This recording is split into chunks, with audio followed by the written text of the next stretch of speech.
Hey everybody, my name is Dave Jackson, and this is Tales from the Backlog, a video games podcast where I bring in guests to talk about the games we play, sometimes from my backlog, sometimes not. My guest today is a friend of the show and retired mask salesman, Alan Nichols. Hey there, everybody. I'm stuck in a Bill Murray-esque time loop, and I've done this podcast 2,000 times. Hopefully, we can get this one right this time. Yeah. When we get it right, we avert the catastrophe and everybody can go home. No harm done. So, today's game that we're talking about is The Legend of Zelda Majora's Mask, which is an action-adventure game developed by Nintendo EAD, published by Nintendo in 2000 for the Nintendo 64 with a remaster re-release of some sort in 2015 for the 3DS. And elevator pitch for Majora's Mask, if you're listening to this and don't know what it is, let's say that this is the sad Zelda and one of the OG time loop games. Time loops are kind of a popular thing in games these days. Majora's Mask was definitely the first one that I played. Not going to say it was the first one, but definitely the first one I played. How about you? Oh, definitely the same here. I mean, I'm probably a little bit uncommon for guests on your show. I don't play a ton of video games right now. I still like to pick them up and play from time to time, but this was one of the first games that I ever played. Right. You know, and definitely one of the first games I got excited for. Yeah. So we usually begin the episode by just some kind of opening thoughts, like, how do you feel about Majora's Mask? This is an interesting one because, like, I know that you and I both played it on the N64 when it came out, and revisiting it 22 years later. How do you feel about it? Really good. I think really good is how I would put it. Okay. I find it. I mean, we talked a little bit about it. I find it really hard to talk about this game without referencing Ocarina of Time, because I feel like they're inextricably linked. I mean, it's difficult to compare them to anything but one another, because Ocarina of Time really kind of kickstarted, maybe not kickstarted, but revolutionized the whole hero tale style video games with a good guy and a bad guy. Brought it to 3D for sure. Right, brought it into 3D. Got the polygons into the game, and then I mean, just a couple years later, they came out with this game. I mean, it's crazy. Yeah, so like I don't think either of us are going to really shy away from referencing Ocarina of Time, because like we're going to talk about, they use the same character models from Ocarina of Time and a lot of the same assets and stuff like that. So and the game is like canonically a direct sequel to Ocarina of Time if you care about Zelda timeline stuff. So like we're going to mention Ocarina of Time for sure. And yeah, I am pleasantly surprised at how well this held up versus like my expectation, because I'm not the type of person who, like, when I play a really old game, I'm not the type of person who is able to view it in like the lens of the year it came out and like the time period where it came out. So like if I had problems with Majora's Mask, I would not be able to say like, oh, well, it was good for the year 2000.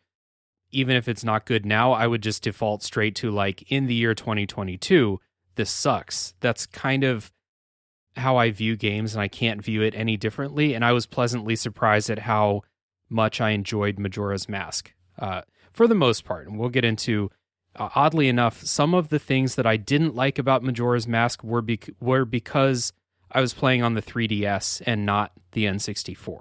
So wow.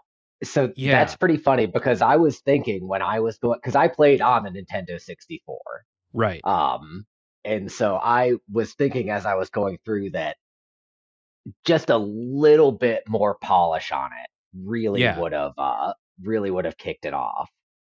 It's a double-edged sword, and so I'll just say straight out, like, the quality of life changes in the 3DS version were good. I liked them a lot. I don't like playing games on the 3DS. It's too small and it hurts my hands. So, Oh, like, gotcha. that's most of the reason. I like playing like JRPGs and turn-based stuff, and like, you know, playing Super Mario or like Super Nintendo games on the 3DS is fine because you can use the D-pad. The control stick Right. on the 3DS is the worst control stick on any controller I've ever used. It's a design concession they had to make so that you could fold it and you can't have a control stick like blocking it, you know? So it's like Gotcha. flat. It's like flush with the rest of the console and it's so uncomfortable. I don't know how, like, I've never heard anyone complain about it before and I'm like, this fucking sucks. Anyway, like the game, I enjoyed the game for the most part. It's really the 3DS. If I played this, if I had like emulated this or played it on the Switch, because you can play it on Switch now, on the That's what I Nintendo was gonna Online say. service, as long as the emulation is good on that, because people were saying the Ocarina of Time version on the Switch was awful. Might have been better to play with a real controller. That, I guess that's the point I was getting to. So With the actual Nintendo 64 style controller. if I could play the updated version with quality of life with the N64 controller, it probably would have helped. But then you'd miss some of the quality of life, which we'll talk about in the episode. Those are my opening thoughts. Playing on the 3DS fucking sucked. The game itself, pretty good. I enjoyed it.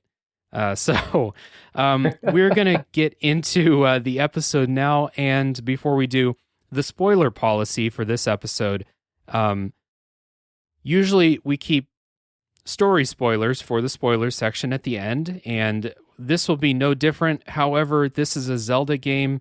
Zelda stories are not the most spoilable things. You know what's going to happen at the end of every Zelda game, but we'll keep specific stuff like that for the end, and we will keep kind of specific experiences and things that, like, if you're listening to this, you never played Majora's Mask, it would be good to go in and do for the first time, like, and experience it fresh without being spoiled. I'll keep some of that stuff in the spoiler section as well as a truly wild theory that I had never heard that is on the Wikipedia page for this game. So it's not like some weird fan theory, unless no one, you know, moderates the Majora's Mask Wikipedia page and someone put up their fan theory and just left it there. But there's a theory that about like what this game is that I'm going to save for the spoiler section because I had literally never heard of it until yesterday when I was finishing up the notes. So that's the spoiler policy for Majora's Mask. And we are going to take a little music break. When we come back, we'll get into our personal histories with the game.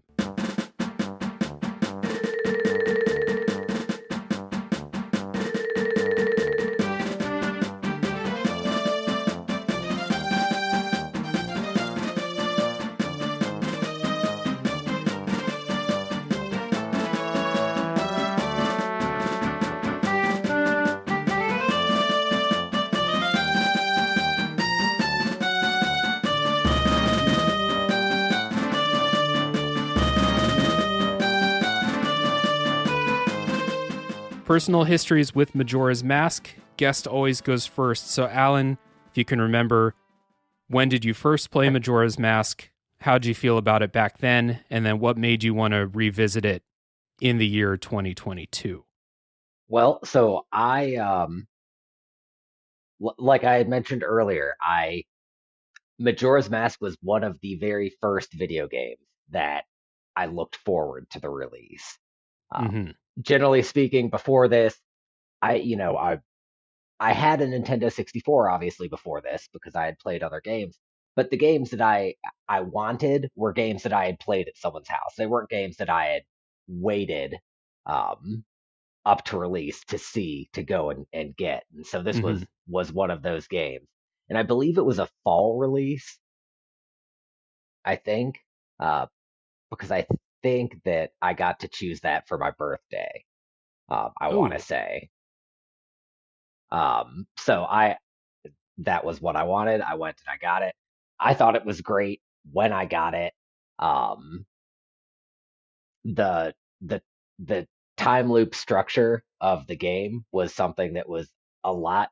more difficult for me to manage as a child. Yes. And so it was, obviously something that I hadn't dealt with before. And so that was just another reason why I was interested in getting it. But probably the primary reason I was most interested in getting it was how much I loved Ocarina of Time, which was like my first big boy game Right. that I ever played.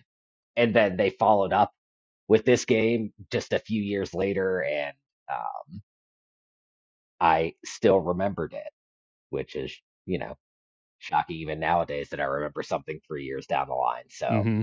I mean, back at that point, that must have meant I was really, really into it.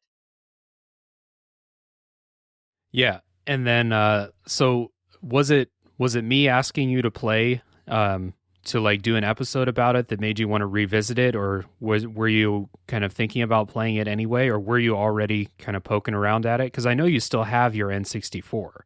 I do, and I bring my N64 out of the closet. I try to at least once a year to make sure it still functions, Uh-huh. and play a game or two. I played.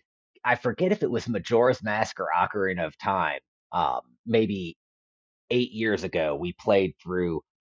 It may have been Ocarina of Time. We played through it over the course of one weekend, um, over the summer when I was in law school, and we were just sitting around. Hmm.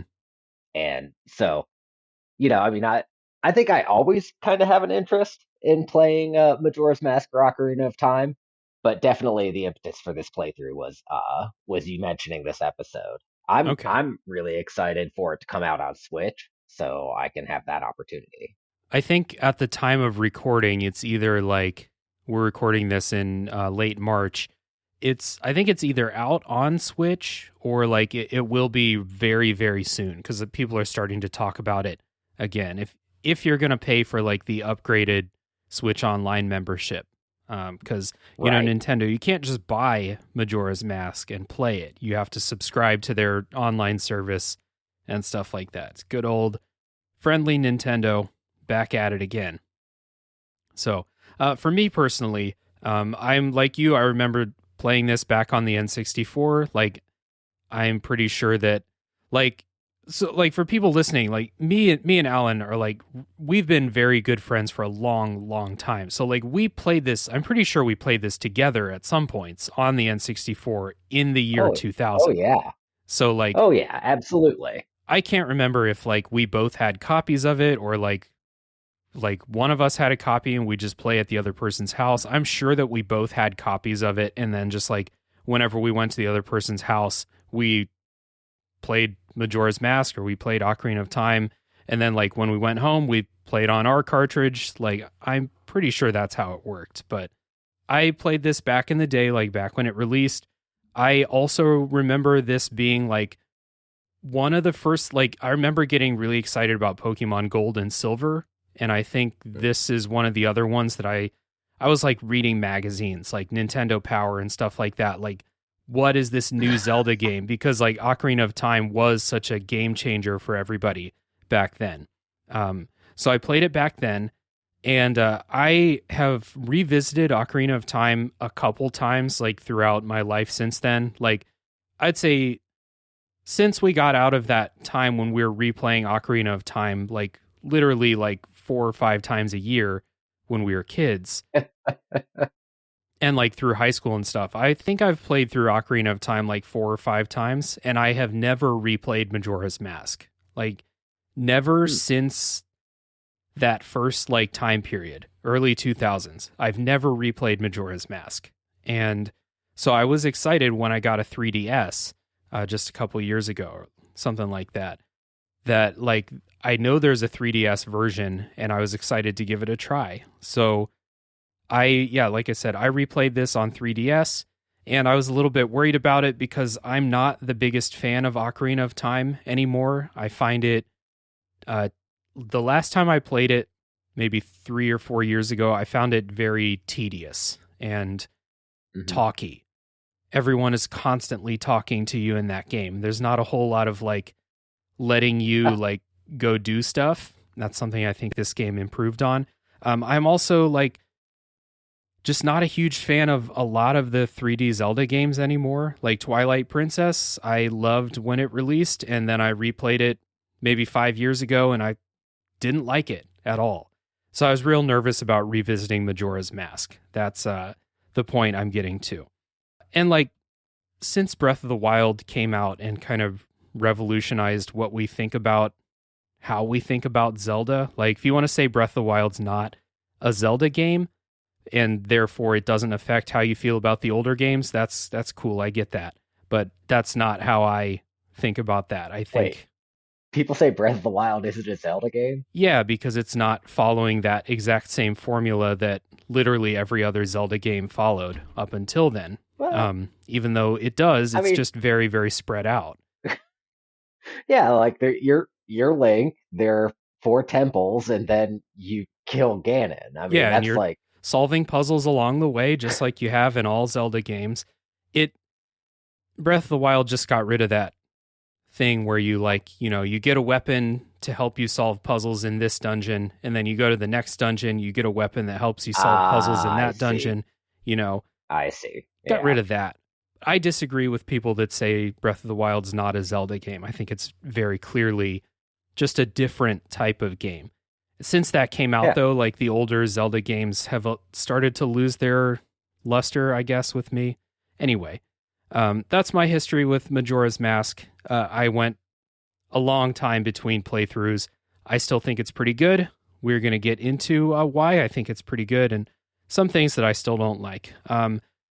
People wondering about Majora's Mask, I have my playtime here was about 25 hours. So if people are wondering how long this takes, 25 hours for my playthrough. The 3DS keeps track of it. I'm not sure if the N64 does, like how long you played. Does it? Actually, I think it does. I spent significantly more than 25 hours on this game. Mm-hmm. Just because over the course of the last week, I went back and kind of filled out my gameplay a little bit. Yeah, doing side quests and stuff like that. Yeah, and really, which, we'll get into it, but that's really, I think, the strength of this game. There definitely is it feels like a lot more to do that's not just like collecting gold sculptulas and stuff like that, right? Right, it's more than Skulltula tokens. I mean, we'll talk about it obviously, but the mask functionality really changes the way that this game is played as compared to Ocarina of Time. Not just the you have your 3 main transformation masks, and then you have all these other kind of niche masks that let you do all sorts of fun things, and to get them you have to plan out these day and a half long or 2 day long adventures. Yeah. And how you're going to get them. So it's really a neat thing. Yeah. Well, let's just get into talking about the masks, because we might as well start with like what's super unique about this game. So I guess the two main things that make this game stand out from other Zelda games are the masks and the time loop. So let's talk about the masks. So as Alan said, one of the main things about Majora's Mask is that you have your regular Zelda, stuff. You have your hook shot, you have your bow, you have your ocarina, stuff like that. But in this game, you also get these masks. There are 24 total. And we have, like you said, the transformation masks. There are 4 of them. The Deku Scrub mask, the Goron, the Zora, and this feels weird to keep it a secret, but I'm going to keep the 4th one a secret until the spoiler section, because you can only get it when you get all the other masks. So it is intended to be a secret in the game. So I'm going to treat it like that. So you have the big 3 that transform you, the Deku mask, the Goron mask, and the Zora mask. Those transformation masks give you special abilities that all of the other masks don't have, like the Deku Scrub can hop in flowers and shoot up in the air and float across long gaps that none of the other masks can get across. And also blow bubbles. He can blow bubbles too, you're right. How could I forget that he can blow bubbles? The Goron can break rocks by punching it, and he can also roll. And like that's the fastest method of travel in the game is to roll as the Goron, and go off ramps and stuff like that. And the Zora can swim, and the Zora also has some boomerangs. So you'll be using the masks throughout the game, both for combat, like kind of, but mostly to solve puzzles or to move quickly either on land or in the water, as the Zora. So which of these three masks do you think any of them were like more fun than the other ones? Yeah, I mean, I don't think that there's any real debate that the Goron mask was the most fun, Yeah, definitely the bar most none. fun. I mean, Termina Field, which is this big donut-shaped field around the Clock City, Mm-hmm. um, it's just like a playground, For the you know, Goron, when you yeah. have once you get the Goron mask, especially when, you are able to save enough money in the bank and get some blue potions, um, and so you get infinite magic and you just zoom around that sucker. I remember spending just a sick amount of time in sixth grade just rolling around that field in a circle. So the Goron mask is my favorite to play with, but I like the Deku mask a lot too, just because Interesting. it's kind of quirkier than the other ones. Yeah, First off, he plays horn, right? right. That's right. They all have their own instrument. Right, which is fun. It's a fun little quirk of the game. And so I like that part about him. I also like that the dogs didn't like Deku Yeah, Scrubs. it's very funny. And The dogs are super racist against Deku Scrubs. yeah, like I don't know if that's a training thing or if they think they're like a squirrel or what. I don't know, but It seems like a socialization thing, right? Like how probably is. like how real dogs can grow up to be racist if they don't meet a bunch of different kinds of people. And so the dogs in Clocktown are just super unsocialized, and they hate Deku Scrubs. They do. Yeah, I agree that Goron Mask is probably the most fun. And if I wasn't like wearing a mask for some specific purpose, or like not wearing a mask, just being like regular Link, I was definitely rolling around with the Goron Mask. Like, so in Majora's Mask, you start out with no horse, and you can get your horse. I think you have to get your horse to get into one of the spokes on the map. But like, I never Yes. really rode Epona around the field because rolling around as a Goron was so fun. Oh yeah. I mean, by the time you were able to get Epona, I think in this game, you had already gotten the Goron mask. Right. Yeah. I think is how it worked. And so I'm trying yeah, it definitely was after you Yeah. got the Goron mask. Yeah. Um, The Zora you mask know, was pretty fun too. Like yeah. I think the Zora mask is like, this is a difference between the N64 and the 3DS, because on the N64 the Zora mask makes you swim like really really fast, right?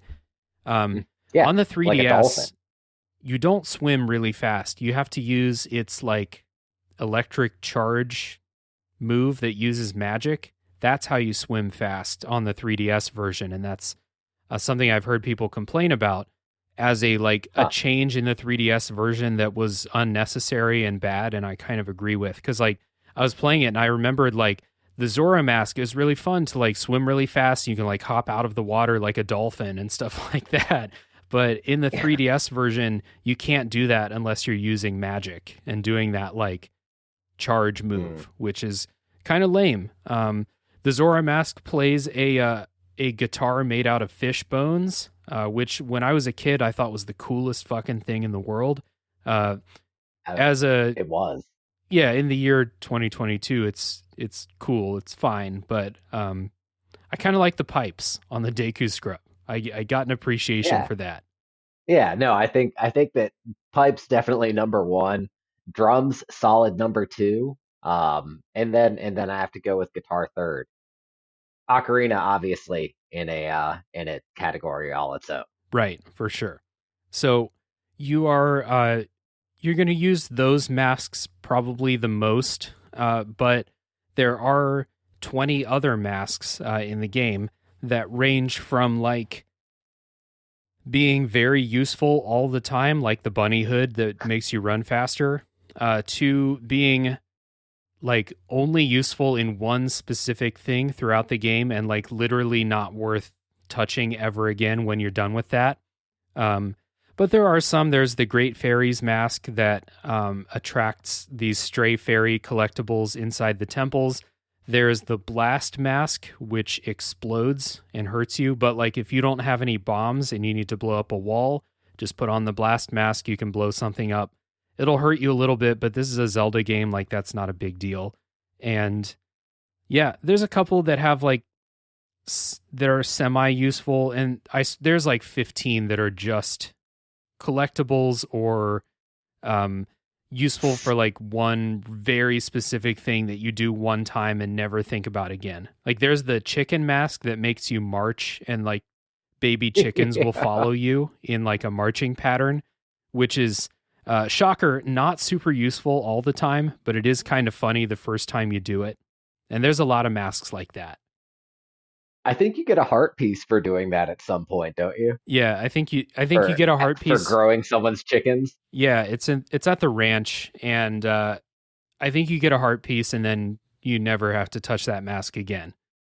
Yeah, no, there are a lot of those niche masks in this game, which is funny because of like they must have put a lot of effort into creating that single item. Yeah. To I mean, as relative to the rest of the game, because obviously it's not a new game that they put those thousands of hours into programming and things like that. I mean, I guess I don't know how much time it took them to create.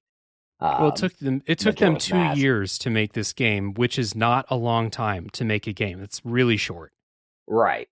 But they put all these little niche products in that you only use once, right? I mean, like you jump on top of a giant, you get a dancing mask, right? Because you go and meet a ghost at night somewhere, and then you teach some people how to dance. Yeah. I mean, it's and then it's over. Yeah, and then a single night, and then you never dance again. Oh, unless you want to. Yeah, unless you want to. Go ahead and do it. Yeah. So how did you feel about the mask system? This is one of my big worries going into the game, was that like putting on masks and taking off masks and switching masks would end up being like a really annoying, just like constantly going through menus to like choose masks and put them on and take them off would be really annoying. So how did you feel about this? I'm okay with a game moving a little bit more slowly. And so it didn't really bother me that much, switching back and forth between masks. But you also don't have to do it that often. I mean, there are a few situations where you really have to switch back and forth between more than one mask.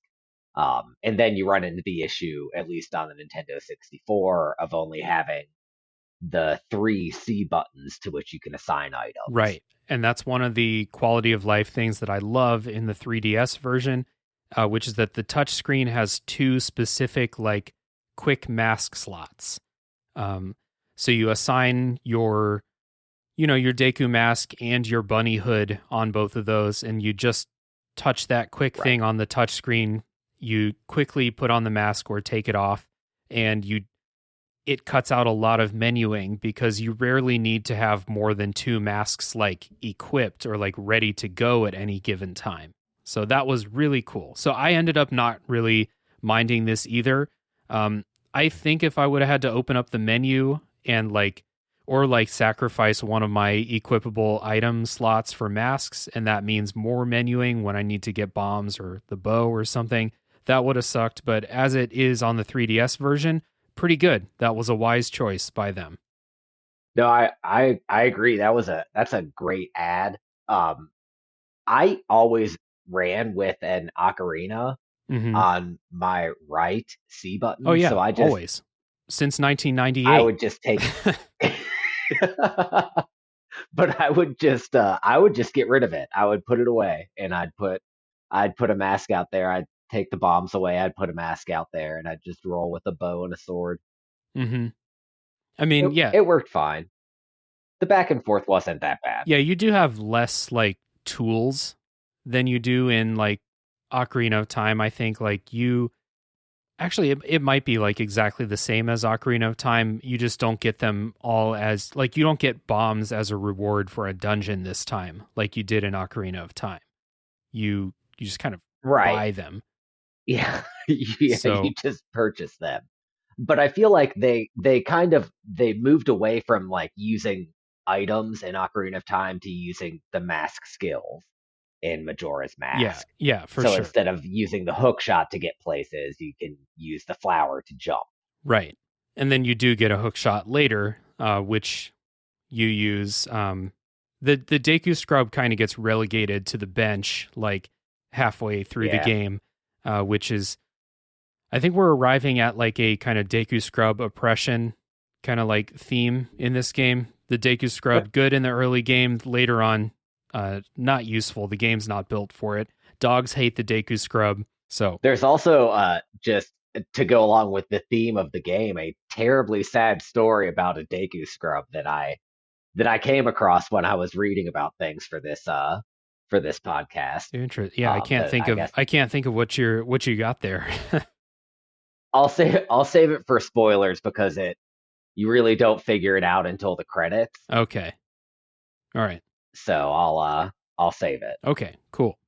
The other big thing in Majora's Mask, the other big like thing that sets it apart from other Zelda games is the time loop, which I would imagine began as a way for them to like make this game not last 6 hours, because there's really like not a ton of area, like land mass in this game. There's only 4 temples that I can remember, and there's some smaller dungeons, but it's way less than Ocarina of Time. So in order to, I guess, kind of make this game last longer and kind of do a unique thing, you have a time loop. And like we said, this is the first time loop that I ever experienced. Like Alan said, when I was a kid, this really stressed me out.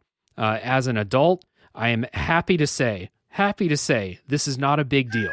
um very, very happy. And like there's been a lot of time loop games that have come out in recent years, like the Outer Wilds, Death Loop, stuff like that. Time loops are kind of all the rage as roguelikes become one of the most popular genres.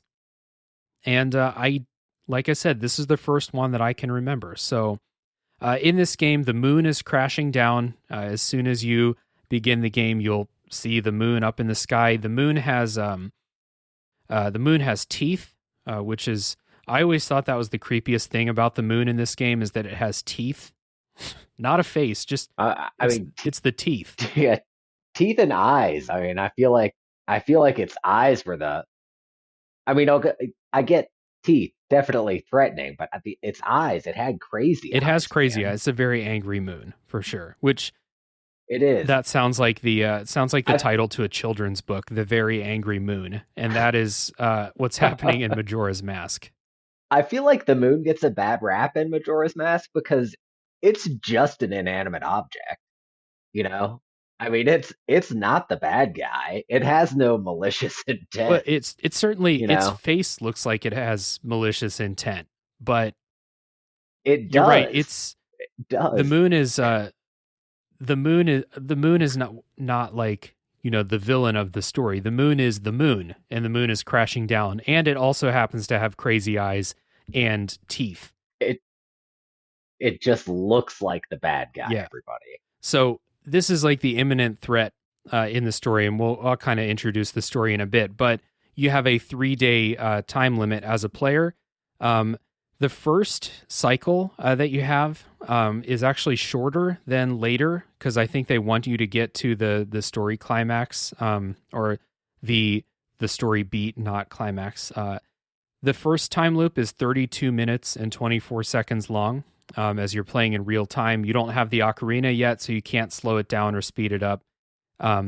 Later, if you after that, the regular time loop is about an hour, It's 54 minutes.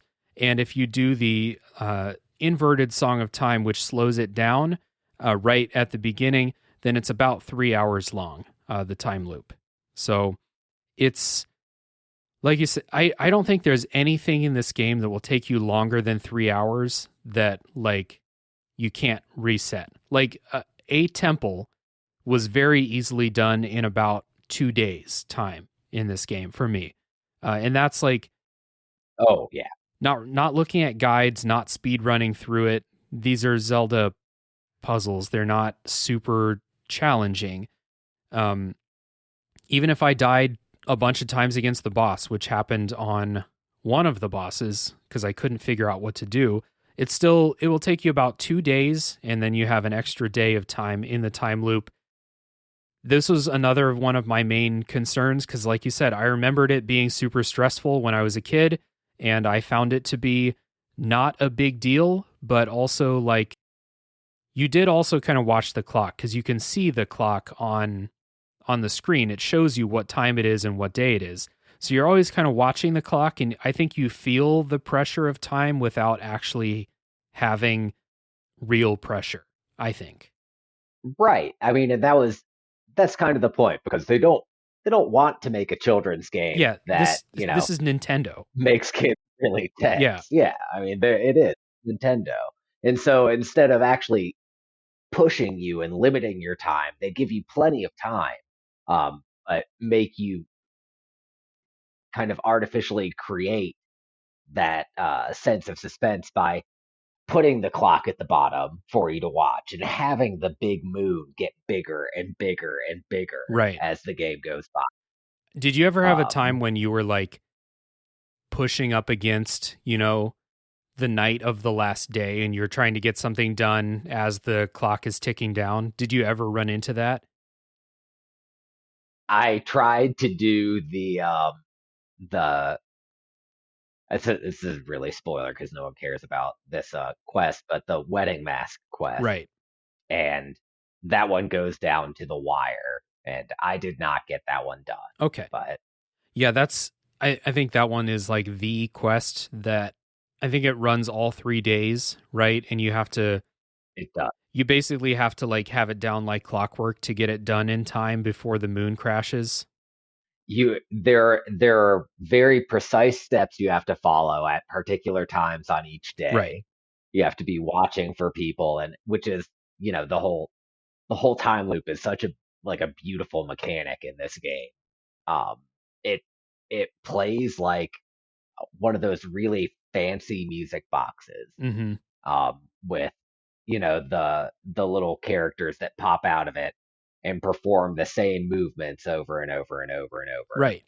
And you just interact with them. Yeah, and that's one of the things that, like, really makes Majora's Mask stand out from, like, any other Zelda game, that, like, because this game is on a time loop and it's on a schedule, which most other Zelda games, all other Zelda games, I think, are not. Time doesn't exist in other Zelda games. Even Breath of the Wild, when you're supposed to have this existential threat, time really doesn't exist in that game either. Right. In this game, since you're on a clock, everything else in the game is on a clock too. So the NPCs all have schedules that they can follow, and you get a nice little journal. On the 3DS, this is another thing that was improved. The journal gives you a lot more information in the 3DS version from what I read. I don't remember the N64 version from when I was a kid. What do you think? It was kind of a waste, the journal on the N64 Mhm. version. I mean, it would help you remember who the people were, I guess. At least that's how I used it this time. Yeah. Like I had met someone and they had talked to me about something that needed to be done, and I thought to myself, not today, Alan. You've got to go beat the Snowhead Temple this afternoon. Mhm. Not today. And so then after when I came back, um, you know, I guess it does have like the first, second, third day um breakdown, Yeah. of chart style with the character name. So it tells you like I saw X person with X problem here on this Yeah, day. and at least on 3DS, it will also say, like, it will say it'll at least say like when each character is active, and it might say like they're in this place at 10 p.m. on the second night until 2 p.m. or on the third day, and then after 2 p.m. they're in this place. I think it will say that on the 3DS. I didn't fuck with the journal much because I didn't do a lot of side questing, but as things go on the schedule, even if you don't get into these like really complicated side quests like me and Alan were talking about, there are a couple things that like I think you should do to make the game a lot easier for yourself. There's a quest to upgrade your sword that like it's very easy to follow, but you do need to use all 3 days to do it, and so you might find yourself running up against the end. I tried to do that quest after I beat the temple in that area, so the moon did crash as I was Goron racing, which is no, kind of fitting.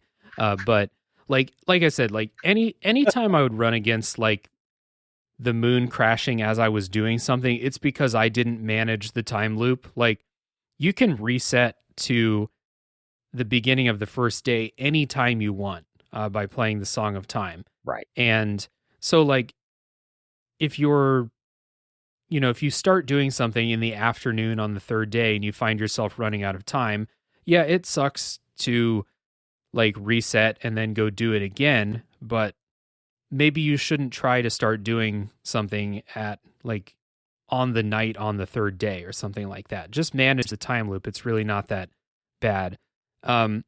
Resetting to the first day was one of the only things that I thought was kind of annoying because when you do, you lose all your stuff.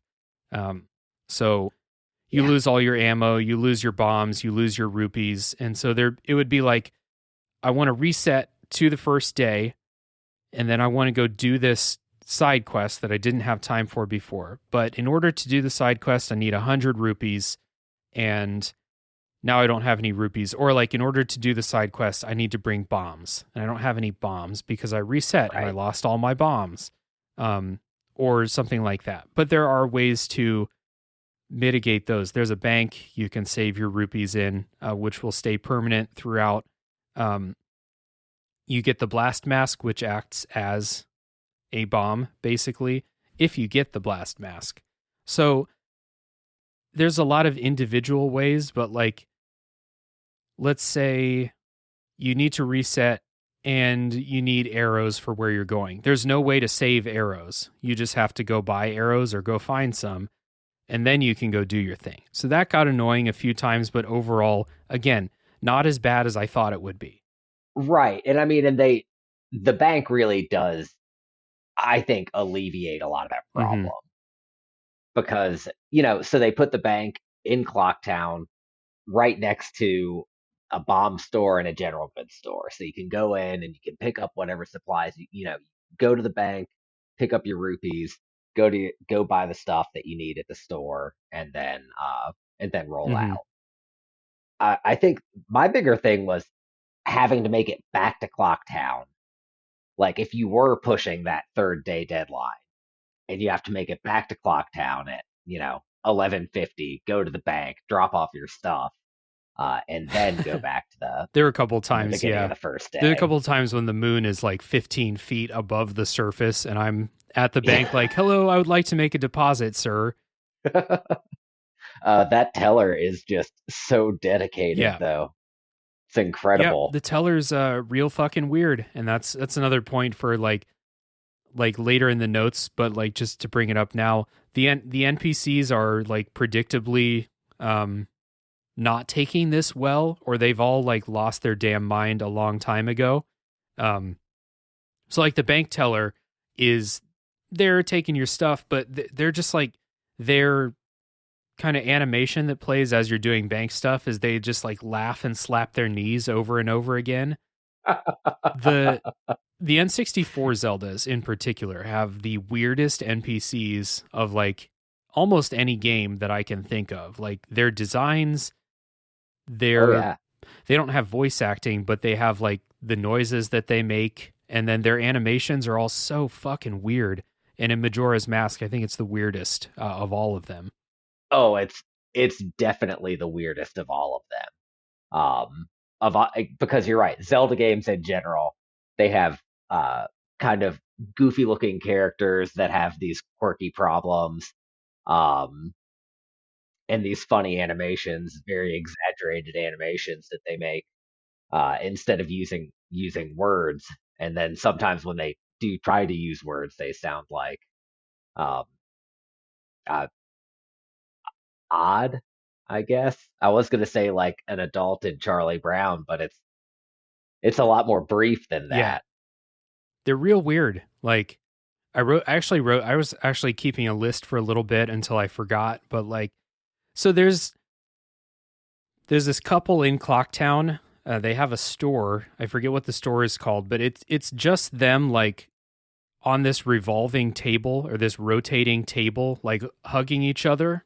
Ah, And there's something to do in their store. Like it's some kind of mini game or like shop or something like that. But they just I think it's the Bomb Chew it's the bomb game. chew game. Okay. I think I think it's the whatever it Bomb was, Chew I game. like didn't have it unlocked at the time when I went in there. But like they're just like standing on this rotating table holding each other and they just moan when you talk to them. Because Zelda NPCs don't have voice acting. They just have these little like, quick things they do. They laugh, or in this case, they moan as they're embracing each other in the middle of this weird fucking mini game shop that they own. Nice. Tingle is in this game. Everyone knows Tingle.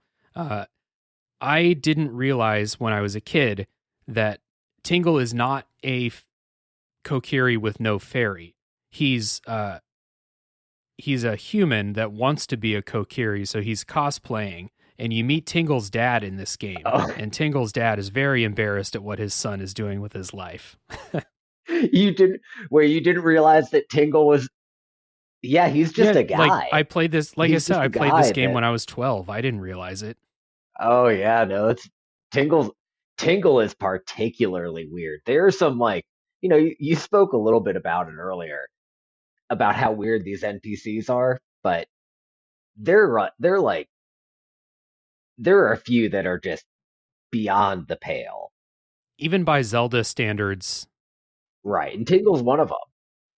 Yeah, and it was very funny that like you meet Tingle or like Tingle because Tingle's in Super Smash Brothers even like he's part of that Hmm. level. And it was very funny like I just didn't remember this that like you meet someone who's talking about how their son is an embarrassment to them and all their son does is like play dress up and like pretend to be a fairy or something like that.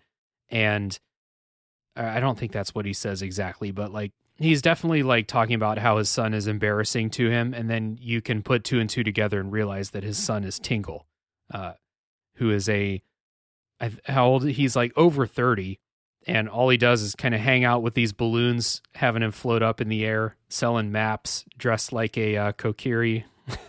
He is a grown ass man in an all green onesie with a red balloon stuck to his Yep, butt. Yeah. Now that is selling Tingle, maps to the little map sale. boys. Ooh, buddy.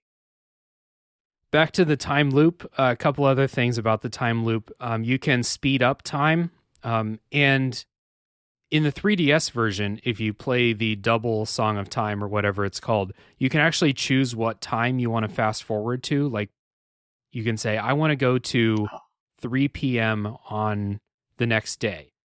I'm not sure if you can do that in the N64 version. You cannot.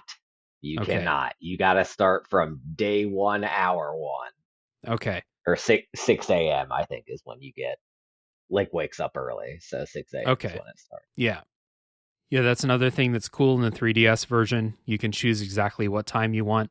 Um, or you can play the inverted Song of Time, which you just play the Song of Time backwards, and that slows down time. I think it slows it down by half, like half speed. And Hmm. the Song of Double Time, you instead of going do do do, you go do do do do do do like that, and the songs are weird. You're messing with time, so they are sufficiently weird, I think. Appropriately so. Especially the backwards one. Oh, I always used the backwards one. I mean, that was every day when every time I restarted the 3 day period, I would always use the slow down time song. Yeah, I think it would be like a weird sicko thing to not do that, you know? Yeah, I Like think so.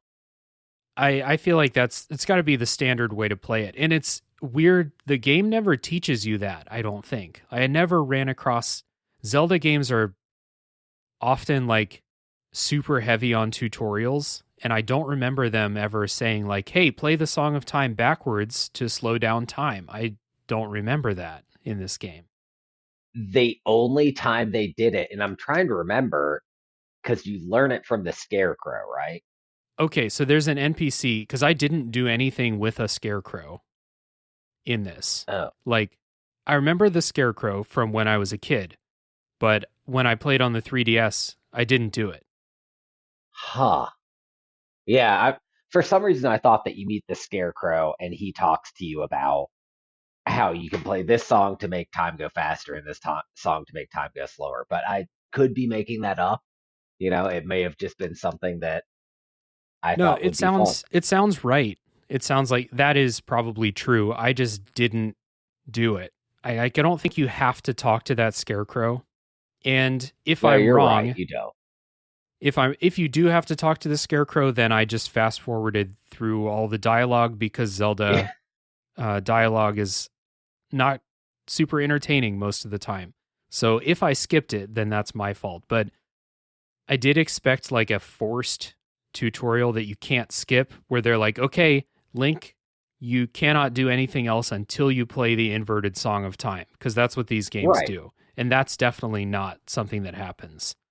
Have the owl talk to you, right? I Well, mean, I'm glad the owl doesn't talk to you. Like in this game, that's one of the best things about Majora's Mask is that like you don't have to sit and talk to the owl for 5 minutes before you can progress. There's a lot of tutorials and forced conversations and stuff like that, but it's this was one of those things where I was playing and I was like, huh, I haven't learned the inverted Song of Time yet. And I don't remember how to do it because I haven't played in 20 years. And then I was like, huh. oh, okay, maybe try playing it backwards. Yep, that's it. Okay. Yeah, that's the one. Yeah.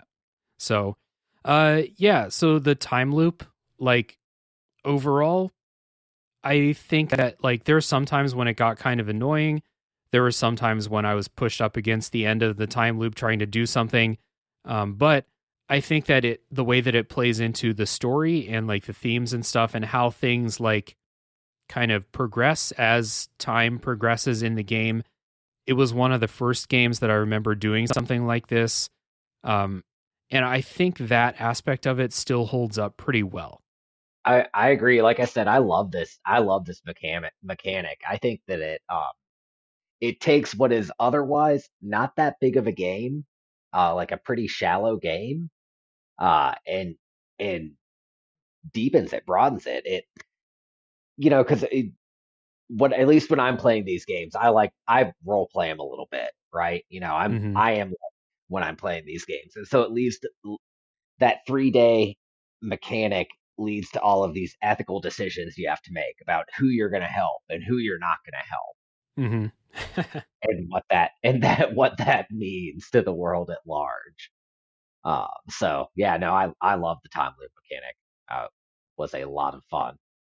Yeah. Overall, like I said, I was worried that it would be annoying and I was worried that it would be too stressful, and neither of those really turned out to be the case. I think I got the intended effect from the time loop with both the gameplay and with the story, which we're going to talk about after the music break.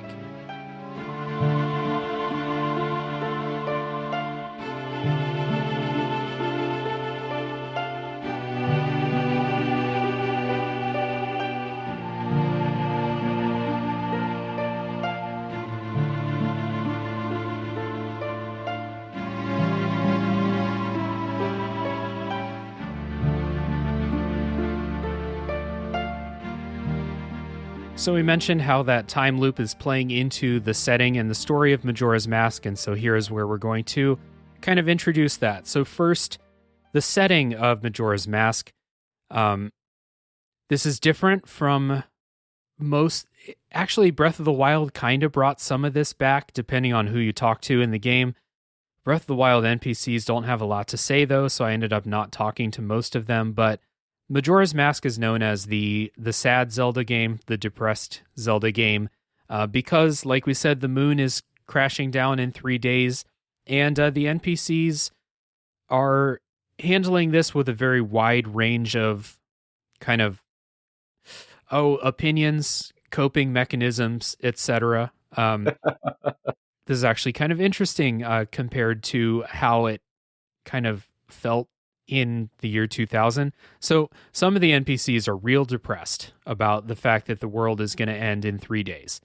Some of the NPCs are straight up in denial and saying like, nope, we do not need to think about that moon at all. That moon is not a concern.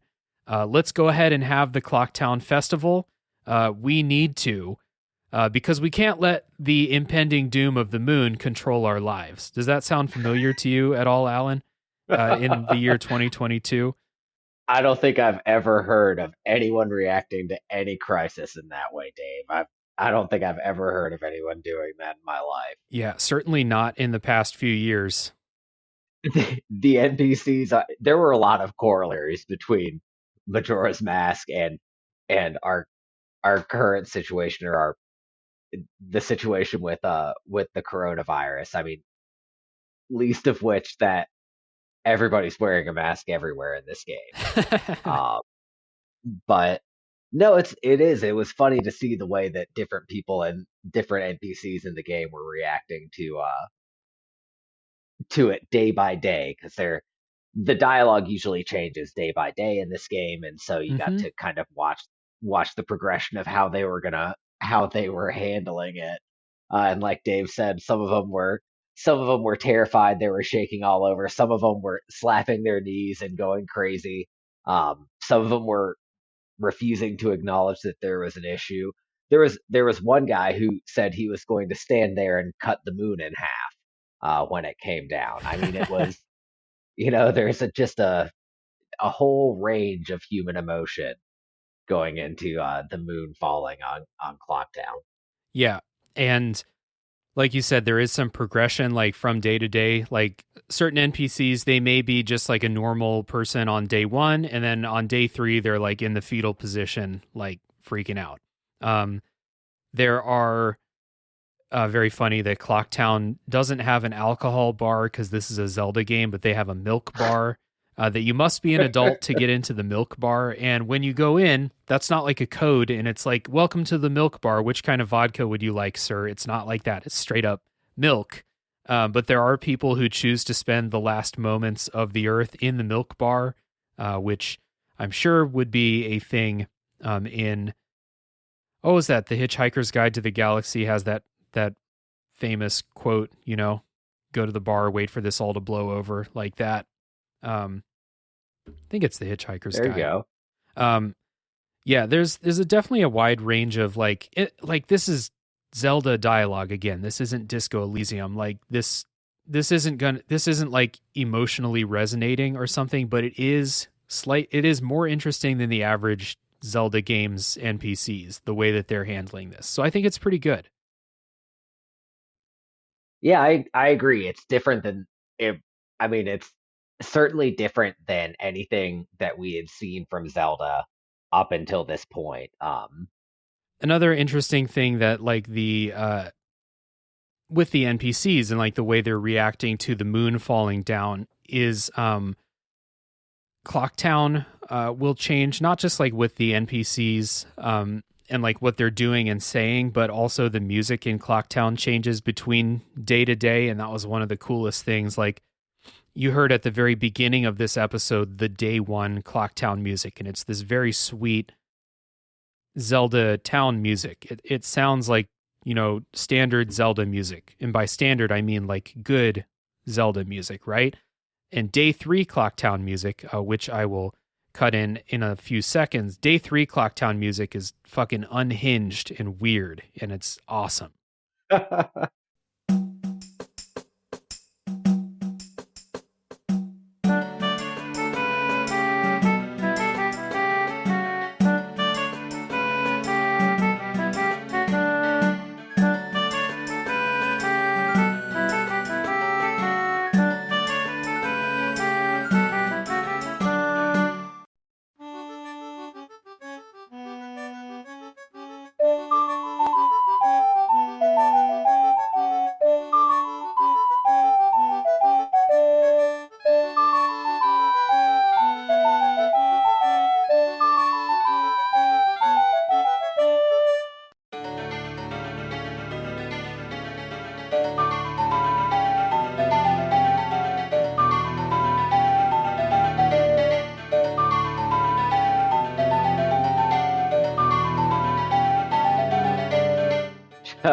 Yeah, I don't know. The music in this game was great.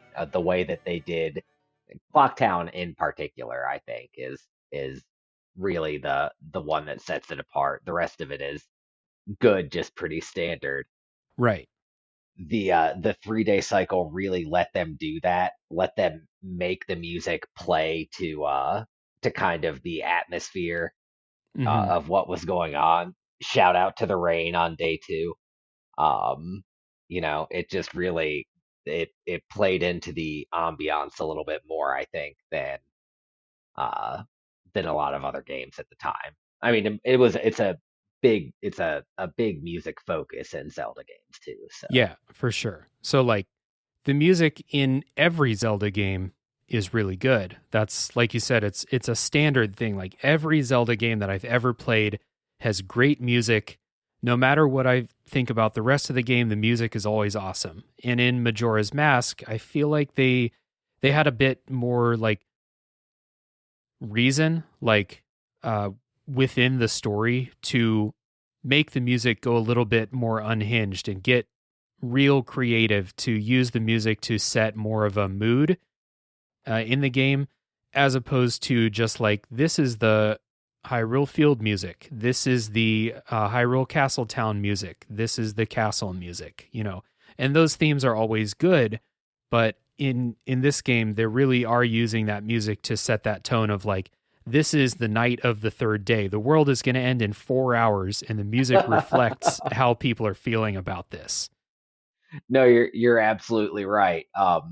In other Zelda games, it was focused a lot on location, and then if there was a bad guy around, Right. and those were the big music changes. And in this one, they took every advantage of this time loop to make all the facets of it play into that.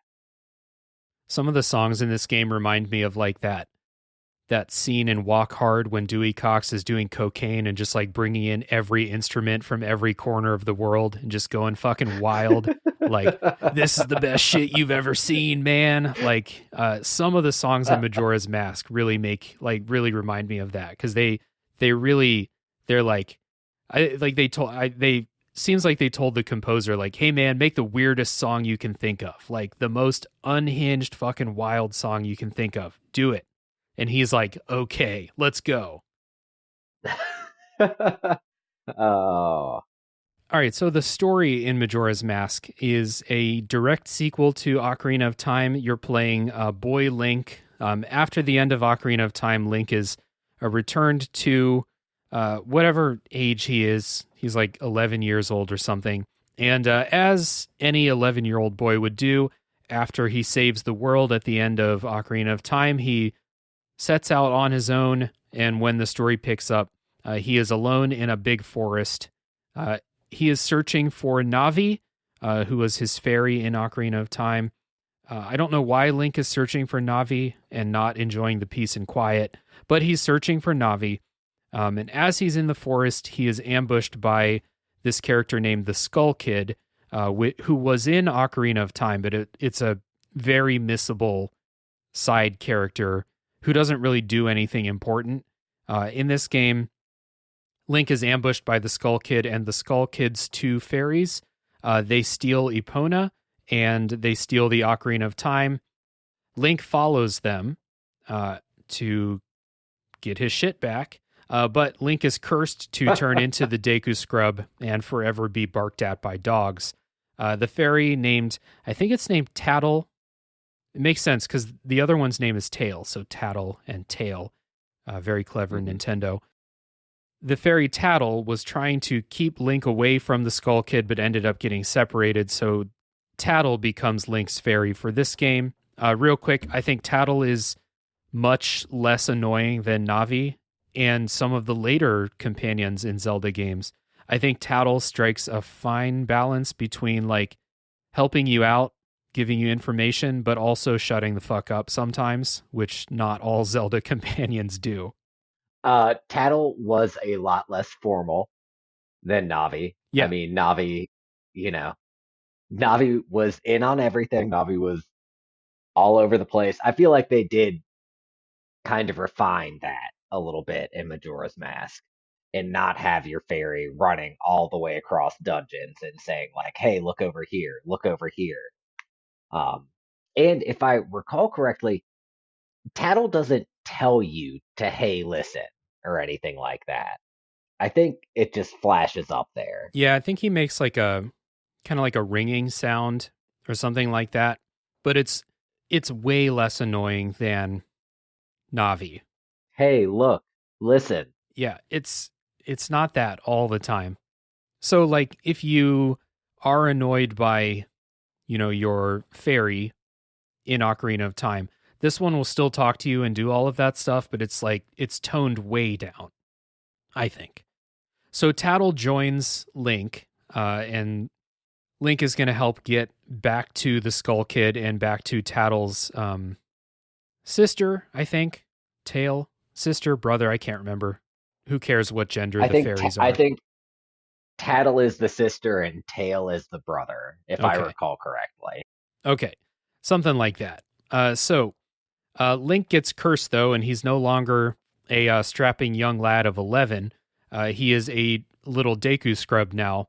And you run into the mask salesman, who is maybe the most memorable character from this game. The mask salesman was in Ocarina of Time, and I think he uses like basically the same like character model and stuff like that. But in this Mhm. game, they do a lot of stuff to make the mask salesman really weird. You kind of get the feeling like, so the mask salesman says like, Link, I can heal your curse, but the Skull Kid stole this mask called Majora's Mask. I need you to help me get that back, and then I'll turn you back into a human. And all the while he's saying this, he's like, they do a bunch of like frame jumps, and he has these like wild changes in his facial expressions and stuff Yeah. like that. They really make the mask salesman like, this is right at the beginning of the game. And this is your first clue that like this game's going to be real weird, the way that the mask salesman handles himself. Yeah, I mean the mask salesman's pretty terrifying. It definitely is something that because you meet him, um, maybe 5 minutes in, Right. right? Yeah. You It's go through after all the that very cutscenes are brief over. cinematic, yeah, and you meet the salesman, and you just know right off that this is this is going to be a different kind of game Yeah. because just because of the way they did the animation, a different kind of game from a Zelda game, from Ocarina of Time that you had, were probably still playing, Yeah. when you got this, uh, just because even just the movement, let alone the facial expressions, but how manic the movement was. Like I remember that first scene still. I played it in like December or something. Hmm. And I remember that first scene, the way that he was bobbing back and forth. Yeah. And also, how is he gonna change you back? Like, was he gonna use the mask, use the power of the mask? Then was that the plan? I don't know. Like My point is, I think that he's the bad guy.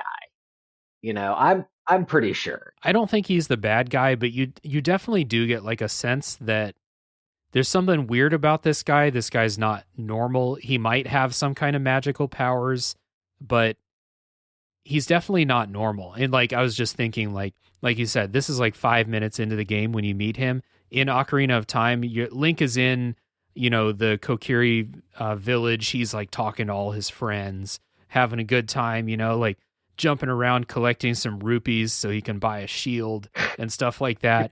And then 5 minutes into this game, you're talking to this guy who looks like he's fucking possessed by a demon or something. He's like you said, he's like bobbing back and forth, like rocking back and forth. His face goes from like no expression to like very freaky face in like literally like one frame will just like switch over like that. There's no like, gradual change of emotions. He's just like snapping from one emotion to another. Real weird dude. And the song that plays in there is weird too. It is a weird song in there. That whole scene, like inside the clock tower, is really cool, but it's another situation where I feel like they put a lot of work into something that was so minor in the scale of the entire game, but still left an impact. Yeah, you kind of get Um, the feeling like you're gonna have to deal with the mask salesman a bunch, and like he's gonna be like mhm, this, unhinged, I don't know, master or like teacher of some kind, or like you're gonna have to report to him or something like that. And you go back after the first loop when you get the ocarina, mhm. but that's it. You don't talk to him again until like the end of the game, unless you want to talk to him. You can go. I doubt he has much to If say. that's what you're into. Yeah. No, I did. I did. He just gets mad at you because you haven't gotten his mask back yet. Right, exactly. That's that's that's his game. That is your goal. Your goal is to get the Majora's Mask and stop the Skull Kid. And like we talked about before, at the same time, the moon is falling, and the moon is going to destroy the world in 3 days. And you get the feeling that like the Skull Kid is causing the moon to fall, but I read some things that say that that's not the case. And the Skull Kid, they're like two things happening concurrently, not like the Skull Kid is bringing the moon down. I always got the impression that the Skull Kid was bringing the moon down, but that might not be the I did. case. I did too. I mean, I've also read a similar theory, which, folks, if you're really interested, there are a lot of fan theories about what's going on in this game. Yeah. I mean, like a whole lot. Yeah. But I'm pretty convinced that Skull Kid is bringing the moon down. There are a couple scenes where, he's definitely doing something to the moon. Right.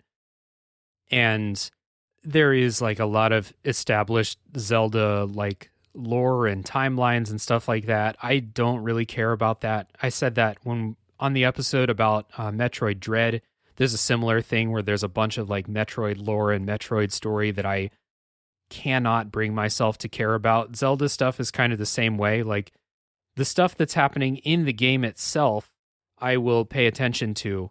But Zelda games are not the kind of games where I'm like playing and trying to connect the dots while I'm playing, you know? So Sure. I read those theories that say that, like, no, these are concurrent things happening. The Skull Kid's not bringing down the moon. And I basically kind of just hand waved that and said, like, well, works better for me if the Skull Kid is bringing down the moon. So that's what I'm going with. Sounds like you're reading a bunch of Skull Kid apologist propaganda, Dave. Skull Kid fan fiction. Yeah. Yeah, Skull Kid fan fiction, So which is probably a thing. the last thing about the story is you start out the game without your ocarina, and your goal before you can do anything else is you have to get to the top of the clock tower by the end of the third day. At midnight on the third day, the doors at the clock tower will open. You can go in and confront the Skull Kid. You get your ocarina back, and then that's not the end of the game. When I was a little kid, I thought that would be the end of the game, but it's that, like I said, that takes like a half hour. So you get your ocarina back, and then the game actually begins. Because after that, you learn, I think it's called the Song of Healing, where you can take off the Deku mask. You can become Boy Link again. Yes. And then, the game is on after that. We will talk about stuff that happens later in the spoiler section, but that's the story of Majora's Mask. Just like any Zelda game, this is not a story that's going to stick with me and make me like, examine things in my real life or even be super memorable. But for a Zelda game, it's a unique story. I like that it's not just, Ganon. Guess what, everybody? Ganon's back. It's not one of those Zelda games. You know how you killed Ganon? You shoved a sword through his fucking forehead at the end of the last game? Guess what? He's back. It's not like that. Yeah. Didn't take that one. Yeah, you missed the brain. So you got to hit the brain when you shove the sword through his forehead. That's how Wind Waker ends. You just made him stupid, Yeah. Yeah, I mean, yeah. You gotta yeah, really get it in it is there. cool that it's not Ganon. And they were able to come up with something else. Because like we said, they only had a couple years to make this game. They could have just been like, well, we have this Ganondorf boss fight and this big Ganon monster boss fight. It's already made. We can like make it fit in this game, but they decided to do something different. And I like it for that, for sure. I liked the story. I thought that it was a little bit different than a lot of other video games in that the focus was all on was the biggest bulk of the stories were these miniature stories, these small stories that took place in the 3 day time that Right. you had to cycle through that 3 day time. If you wanted to do all of these stories, you had to cycle through it probably 24 times if there are 24 masks, Mm-hmm. at the very least, because you have to time them all out. Um, so I liked that part about the story. There were a lot of kind of like adult themes in Majora's Mask, like the big focus on like grief and death in this, and love and loss is and it's all over in Majora's Mask. Mm-hmm. I mean, like Yep. you were talking about, like you even something as simple as you lose all the items you collected every single time you start over on the first day. Something as small as that. But you also lose all of like the goodwill that you've earned with the people Yep. that you've That's done true. things for, and also all of the bad things that you've done to people are forgotten as well. Mm-hmm. And I also thought the I guess the third thing I was thinking about this story that's kind of different about other Zelda stories is that this isn't like Link's home, right? I Right. mean, this is, so this is, he's not like the hero of time here. He was just kind of brought here. He's a Uh, Deku scrub at the beginning. He's like he's, what feels like the lowest rung on the society ladder. He's a Deku scrub at the beginning. Dave and the dogs, none of them like Deku scrubs except for their pipes because their pipes are great. Um, but so he gets dragged into this world that is doomed, right? I mean, everybody's miserable and the moon is Mm-hmm. falling. This world is doomed. And Link still saves the world, even though it's doomed, even though it's not his world. He's not even supposed to be there. Um, so I like the story. I think that it really, even though it doesn't take place in, you know, Hyrule, where Link is from and where all of Link's games take place and his stories are, Mm-hmm. um, it's still, I think it adds to the character of Link. It's definitely interesting, and it's one of those games that like I knew that all that stuff was there, even though I hadn't replayed it in a long time. So that was part of the like desire to replay this. It was part of the reason I wanted to play this and do an episode on it instead of Ocarina of Time. And like, Hmm. I'm not ruling out talking about Ocarina of Time on the show at some later point, but when I was thinking like I want to play an old Zelda game or like even just revisit a game from my childhood, Majora's Mask was like, hey, that one is actually interesting. It has some things to talk about other than, you know, meet Princess Zelda and figure out how to kill Ganondorf, which is, almost every Zelda game's basic plot. And this game Right. doesn't have Princess Zelda. It doesn't have Ganondorf. It's its own thing, and that is pretty cool. And then they basically went back to the Zelda Ganon formula for every other Zelda game afterwards, to the best of my memory. I can't remember another Zelda game where you don't fight Ganon at the end. Someone will let you know if there is Someone one. will let me know if there if there is, yeah. But at least in the 3D ones, maybe in Skyward Sword because I never beat Skyward Sword. But I don't yeah, think I did anyway, either. pretty cool, pretty interesting. Like it is cool that they have characters that are going through adult things in the game, but it is a Zelda game, and each character will have a couple lines of dialogue, unless you go through some pretty lengthy side quests. Um, there may be a little bit more to dig into there, but it's little bites of these kind of themes in Majora's Mask and not like a full exploration of it. But again, it's a Zelda game. That's not what these games are trying to do. You're still on an adventure.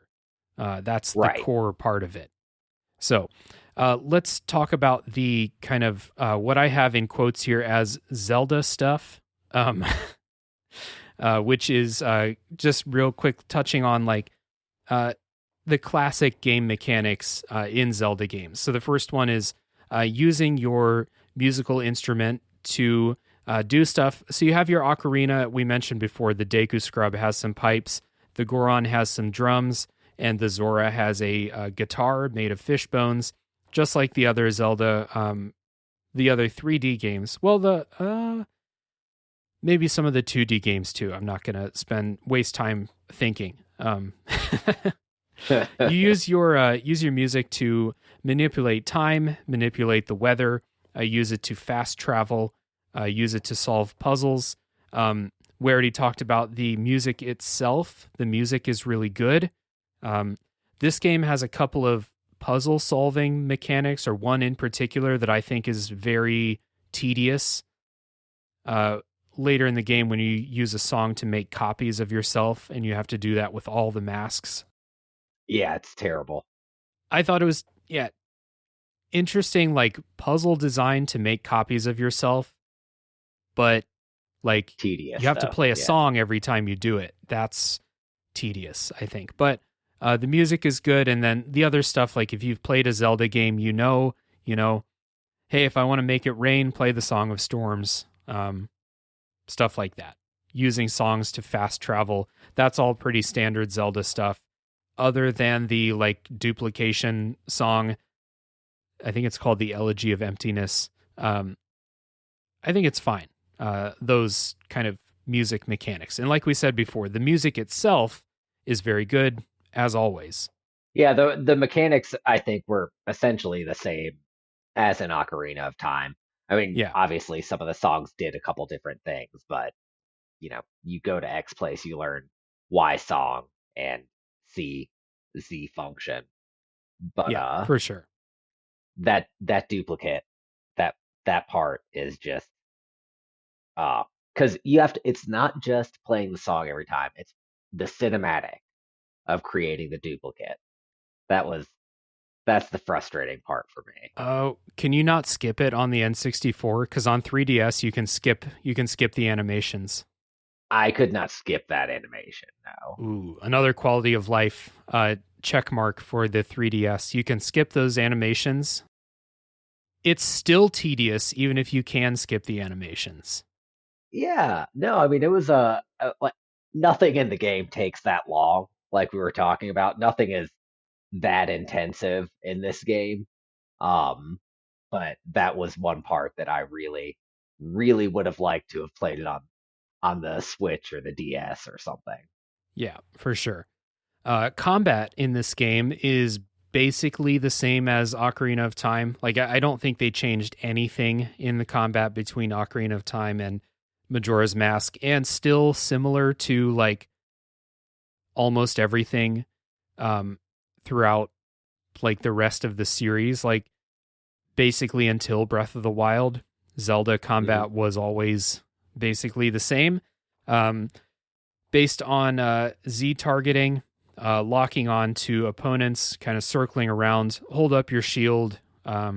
You have a backflip and like sidestep dodges and stuff like that, but it's really not necessary. You can block anything in the game, basically. So combat's really, really easy, but in this game, combat is mixed up a little bit because you have the masks, especially at the beginning of the game when you can't change masks and you're stuck as the Deku Scrub. All you can do is a little ballerina twirl that looks like it hits stuff with like the end of your hat, basically. I think it's your hat. Yeah. You're just smacking them with your hat a little bit. That's what's making contact. But the Zora or the Goron has a big punch. The Goron can also hurt things by rolling into them. The Zora has a boomerang. The Zora has like some, quick, martial arts type moves, punch, kick, stuff like that. And then you have the sword. So the combat the Zora does get... also has the shield that he can use. Right.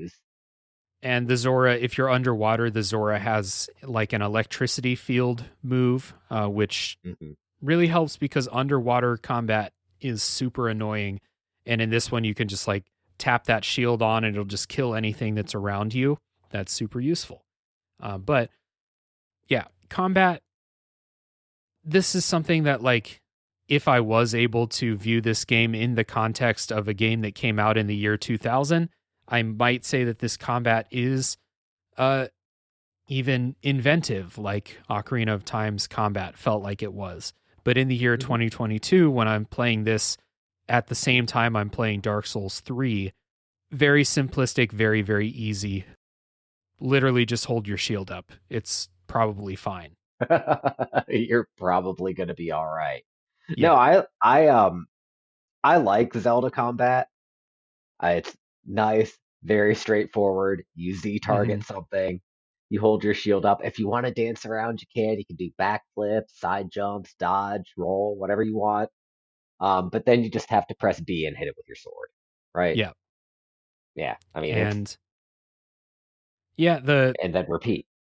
and that kind of extends to boss fights too. Like on this show, even I've described a lot of boss fights as Zelda bosses where they have some kind of gimmick. You figure out the gimmick, you do whatever it is like that you're supposed to do, shoot the glowing eye or something like that, run up and Sure. smack it with your sword when it falls down, and then do that process 3 times and the boss fight's over.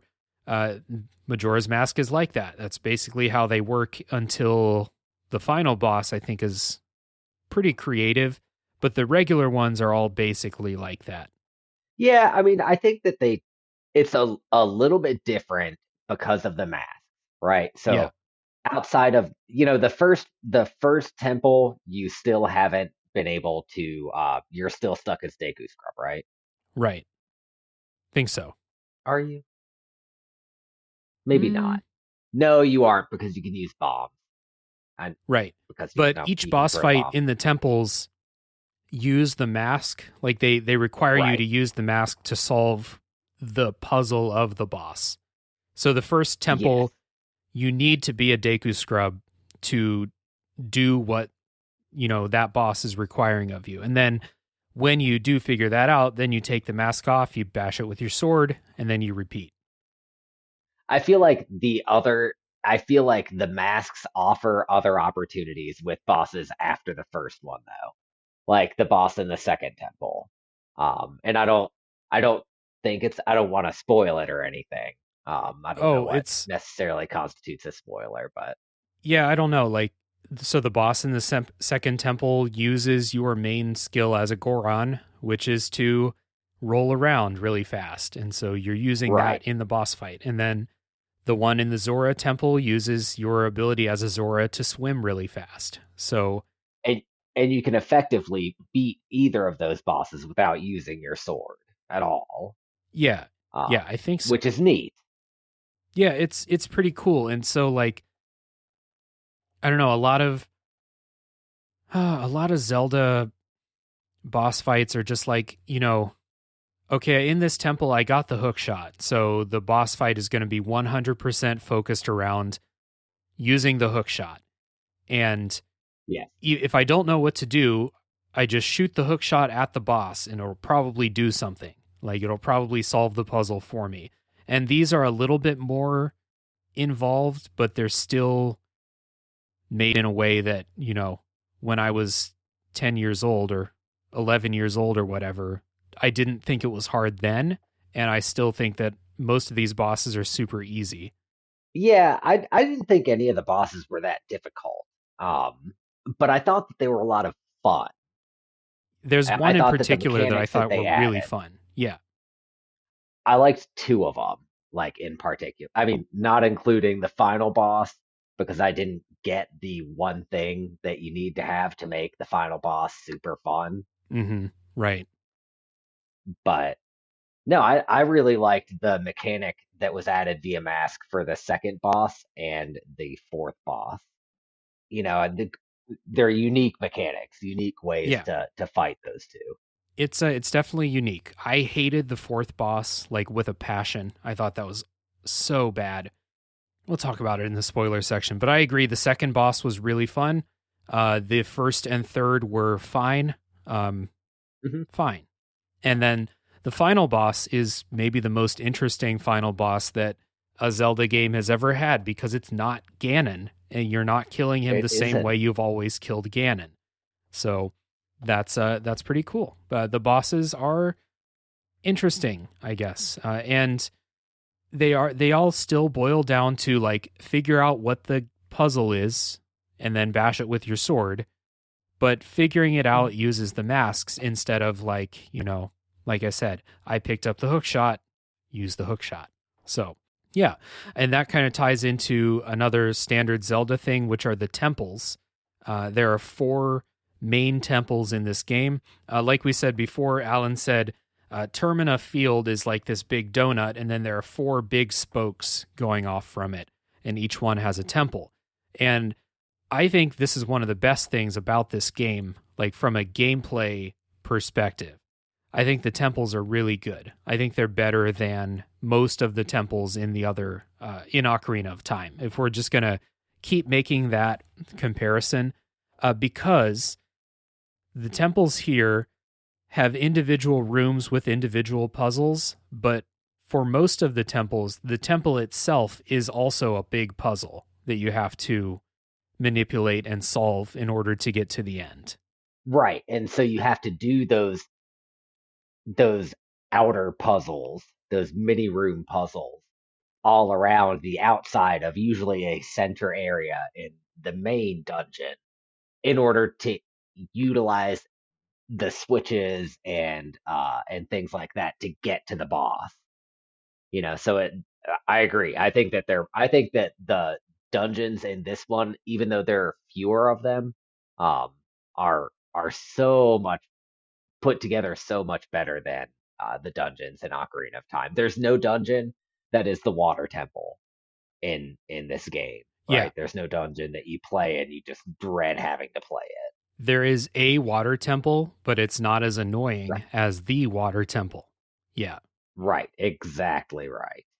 And I found that, with the caveat that I'm, how old am I? By the time this episode comes out, I'll be 34 years old, and I consider myself to be of at least average intelligence. So with that caveat, I found that the greater puzzle of the dungeon almost solved itself as you go through. If you realize what the puzzle is, they're not trying to like trick you into making mistakes that are going to waste a bunch of your time, like the water temple did. If you raise the water level to the Right. wrong thing, then you're like, fuck, I have to go all the way back and play the song and lower the water level again just so I can get into this one room. These kind of sort themselves out if you recognize what the puzzle is, as you're going through. So like in the second temple, the puzzle is you have to get these floors to line up with each other by knocking these things out of like the main central pillar. And as soon as you recognize that, you're like, okay, well, next time I open up a door and I see that, I'll just bash that pillar out of the way. The game's not going to punish you for doing that too early or something like that, which I feel like an earlier game may have done. But Hmm. it's pretty simple. And then when it all clicks together, it feels pretty good. Again, even someone like me who is not, I'm not great at puzzles like this. I found it to be pretty natural. I think that you're right. I think that natural is I think a good descriptor for the feel and the function of these dungeons. It's like you said, it kind of puts itself together for you as you go through these outer rooms and then you wind up back in the center. And so the whatever you're supposed to get out of these outer rooms, it flows through the course of the game and you finding your way back to the center area that you always seem to find your way back into, either climbing up or climbing down. Mm-hmm. Um, in the Yeah. case of the second temple, rolling over those jumps, which gave me fits. Yeah. It doesn't control the best. Yeah, Those, those platforms you're rolling on to get to those ramps are pretty yeah. narrow. Yeah, no, that one gave me fits. That was the one. I guess if I did have a complaint about Majora's Mask, it was just the control, I think, that you have over they are simultaneously very delicate and completely indelicate at the same time. It's a thing that like newer. I feel like if they were to remake Majora's Mask like with modern, programming and game engines, it would be a lot more precise, especially with the Goron rolling. It doesn't turn out to be Right. so precise in this game. Um, Another thing about the temples is all the temples have these stray fairies around, which are kind of like Oh, they require you to look around and sometimes solve little mini puzzles to find. Each temple has 15 of these fairies. Um, if you get all of them and you go back to the Great Fairy Fountain, you will get a reward. Sometimes the reward is really awesome, like, and they change these between the N64 and the 3DS version. So in the N64 version, I think it's like the second or third temple, finding all the fairies doubles your magic. That's the first temple in the 3DS version. So I did that. I doubled my magic, and then I never did these ever again because I looked at the reward. I think there was one that like halves the damage that you take or something like that. But I didn't yep. do it because I didn't need it because this game's easy. So I didn't really mess with that. But they are there collectibles for you to find, and a lot of times they involve looking in hard to reach places or solving some kind of like very very small puzzle in order to find them in the temple. But you also have the Great Fairies Mask that Right. helps you do that a little bit. Yeah. And Um, so you a lot of times the fairies are in bubbles, so you can't just like wear the mask. You have to pop the bubble somehow, like shoot an arrow or yeah, something. But other than that, like you don't. It's not like platforming challenges to find these. Once the things are, you can, if you see it, just shoot it with an arrow and put the mask on, and it'll fly to you. You know, right. so they're not. They could have been really really tedious. I don't think they are, but some of them are very very hidden. And so like when I was going through the later temples and not like really looking for them, I would find maybe half of them in the temples. Yeah, it's because they're hiding behind like false walls and Yeah, sometimes. down in pits and things like that. I hated the stray fairies. Um, I mean, I love what they give you, and don't get me wrong, I went and I got the double magic too, and it was a pain in my ass, but it was worth it to get double magic because Mhm. that makes the game more fun. Yeah. But it probably adds, like 30 or 40 minutes. Well, maybe not 40 minutes, but maybe like 30 minutes onto the each temple Yeah, to try to like find all those stray fairies. and that kind of includes like resetting time and starting over from day 1 if you want to get all the fairies. Cuz Right. I was never able to go through the dungeon, like do the whole dungeon experience and get all the fairies in one go. The time that I got all the fairies, I had to reset and go back and try to get all of them. Yeah. No, I think that I wound up getting 12 or 13 on my playthrough of the first temple. And so I went back and I got those too because but I had to restart time. Right. It was very frustrating, The but rewards you get are good though. I think you get like they are. you get double magic. There's one that halves the damage you take. I think later you get like this game's version of the big Goron sword by getting all the fairies. Yeah. So the rewards are good, but the rewards are not necessary because the game's really easy. And I think that's okay. Like it would have sucked if they were like, you know, if the game was so difficult that you had to do these to That like you needed to survive. have them. Yeah. Yeah. So it Oh, is optional. agreed. The Great Fairy's sword looks cool. Um, yeah, it's Very cool. not the most fun to collect them, but like I said, the rewards are good. So That's why I kept my initial save file so I could just go back and play with all of those things that I got when I was 12 years old. right. um, some other miscellaneous stuff in the game is you have lots of heart pieces to collect. There are a ton of heart pieces. A lot of them are connected to masks that you do or NPC side quests. A lot of times I would find some kind of side quest to do for an NPC that would result in a heart piece or a mask. Those are the two basic rewards that you get for doing those. We have these things called Skulltula houses in the game. I think there are two of them, and they are these houses where the inhabitants have been cursed, turned into spider people, and you have to go inside and kill the gold Skulltulas, similar to Ocarina of Time, collect the tokens. I remember these being really big. Like when I was a kid, I remember them being massive and difficult. And then in this replay, I was like, oh, these take 10 minutes to do, and they're very easy.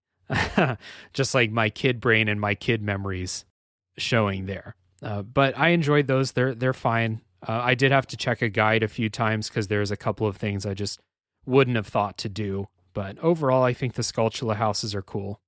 Yeah, no, I agree. Skulltula houses were actually, I think, really well put together. Going back through them this time, Yeah. I thought they were a lot of fun. I had to look stuff up too because I mean, I didn't think that I had lost all of that information that I had saved about Majora's Mask in my head from, 15 years ago or That's what you whatever, get but for going to law apparently, school. You forgot where the Skulltulas are. yeah, I forgot where all the Skulltulas were in the swamp Skulltula house. Yeah. But no, the Skulltula houses were really put together. It was a good time. There's also a bunch of mini games, like all Zelda games have, 3D Zelda games, shooting galleries, different kinds of racing. I think there's at least three kinds of racing in this game. There's horse racing, there Oh is yeah. Goron racing, and there's Zora racing. And there might be another one with the bunny hood, but I can't remember. Bunch of racing, shooting galleries, stuff like that. Lots of other, you said Bomb Chew mini games. Did you do a bunch of those? Did you enjoy the mini games? I didn't play a bunch of the mini games. Because usually you only get like rupees and Heart like pieces. yeah, heart pieces for that stuff. And there, like you said, there are a lot of heart pieces in this game, so running out of life wasn't really an issue for me that often. Right. And you get unlimited lives in Zelda. That's one of the most beautiful things. Yeah. I did shooting galleries. I had a good time. Like I always like Zelda Nice. shooting galleries. And the 3DS has gyro aiming.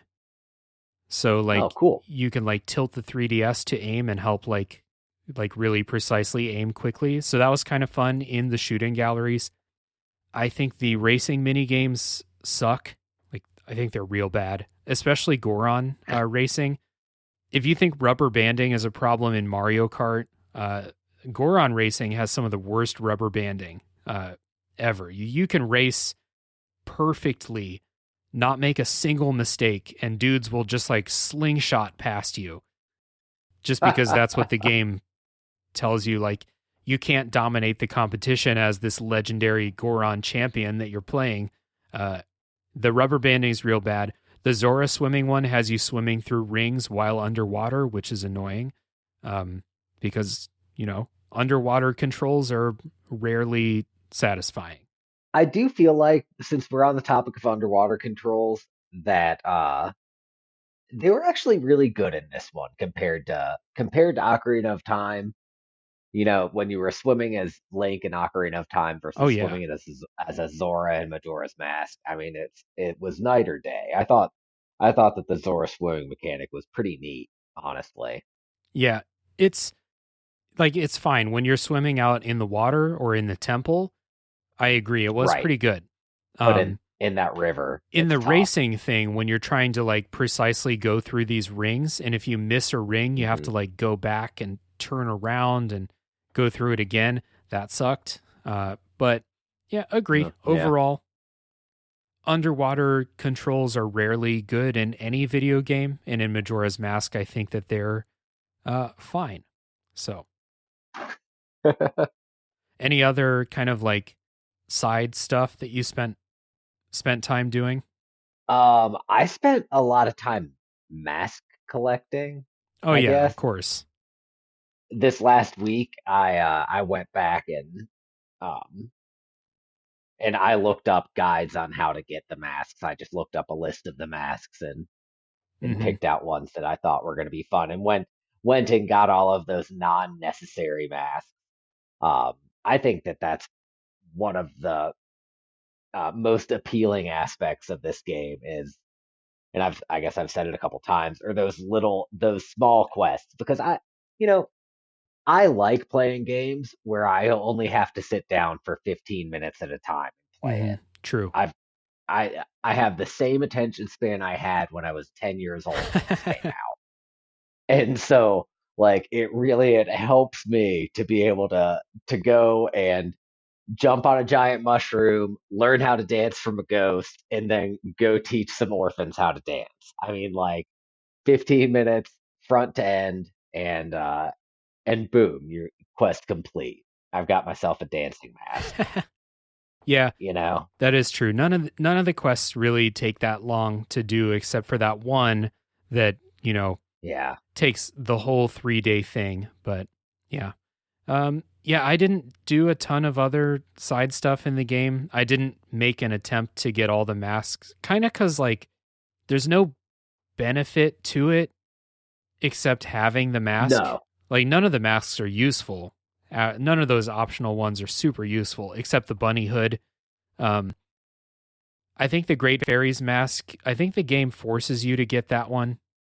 You can miss the bunny hood, and like I think I got like halfway through the game, and I was realizing like, hey, I don't have the bunny hood. I should probably go get that, and I had to look up where that is. But I didn't do a ton of side stuff. So let's get into our kind of like final thoughts before the spoiler section and just kind of like sum up how do we feel about Majora's Mask in the year 2022 if that's the way that we're looking at it. Like that's the way I'm looking at it. Alan, how about you? How do you feel about Majora's Mask? Would you recommend that people play this even like for the first time or revisit it like me for the first time since 2000? Revisit 100%. I don't know if I'd recommend people go out and purchase a copy of it, especially if they don't have access to, if they'd have to get a console to play it on or something like that. Mm-hmm. Um, but I loved it. I think, and the more that I've thought about it, the more and more I've liked it. It's probably the most charming Zelda game that is out there. I mean, I haven't played Wind Waker a ton, and Mm-hmm. I've heard great things about Wind Waker. Yeah, Wind Waker's good. But I this one, there are so many funny quirks in the timeline, and so many characters, so many you know interesting and fun characters for such a simple game, that I really thought that it, even today, while it doesn't have the depth of a lot of the bigger games and the new games, I think that charm still shows through. I'm not going to get into a bunch of experiences and stuff. I'll wait on that. But so I mean, the charm and then the themes that were here, that were in this game, and I talked about them earlier too: death and love, and how people act under pressure. All the hidden content that they put in these games. That there are things in this game that you they designed into the game but did not put on the story, right? I mean, you don't run into these things, um, which is, I think, pretty funny in a game like this that seems like it was pushed out really quickly, but is still of such high quality. So, also, I think that it says a lot about Link that he didn't take advantage of this situation that he was in, where he was living a Groundhog's Day, and just like steal or murder a bunch of people or gamble or, all those things. Drown his sorrows at the milk bar. Yeah, drown his sorrows in the milk bar, exactly. Yeah. I think I'm with you. This game has, first of all, I think I would recommend people revisit this if you're like me and you haven't played it since you're a kid. I do think there is still something here to enjoy, for sure. Even though I don't think that the combat has aged particularly well, but that's kind of fine because the game is very easy. Like if this game was really hard and the combat didn't age well, I think I would have had issues with it. But as it is, it feels kind of dated, but it's also very easy, so it doesn't get in the way of you enjoying the things that do make this game unique. So like you said, the themes that the game kind of is built around, those are good. They explore them to the level of detail that you would expect a Zelda game to explore, themes of death and loss and impending doom and stuff like that, but they are there. And like I mentioned before, the music in this really reinforces that a little bit. There's some weird stuff in the game too that, like, if you are interested in seeing kind of Nintendo flexing its muscles to create something that's very strange, there's a lot of strange stuff in this game too. And that was kind of what made me want to revisit this instead of like playing Wind Waker again or playing Ocarina of Time again. It's that all of those things, and I think that those held up pretty well. And the temple design, I think, was like a nice little bonus that I wasn't expecting, because I didn't remember the temples being that good, and I like them more than I like the temples in Ocarina of Time. I think that they're just a little bit more complex in this game without being frustrating. So this is kind of surprising to me that I came out enjoying it as much as I did. And I said this at the beginning of the episode, but I think a lot of my complaints about like my experience playing the game are simply because the 3DS is not comfortable. And there were some parts of the game that were a little bit frustrating, but were also extra frustrating because my hands actually hurt playing the 3DS with the control stick. The 3DS is so small. So maybe I need to buy some kind of like grips or something like that for the 3DS. But anyway, the game itself, I think, holds up pretty well, and I think I do recommend it to people. So, a little bit of housekeeping before we get into spoiler talk. The first thing is that we are now we have had a Discord active for a couple months by the time this episode comes out, but I record episodes very early, so I haven't been mentioning it in very many episodes in actual recorded voice on the episodes. So we have a Discord server. It is active. We have lots of channels, and we have cool people in there talking about video games and other subjects too.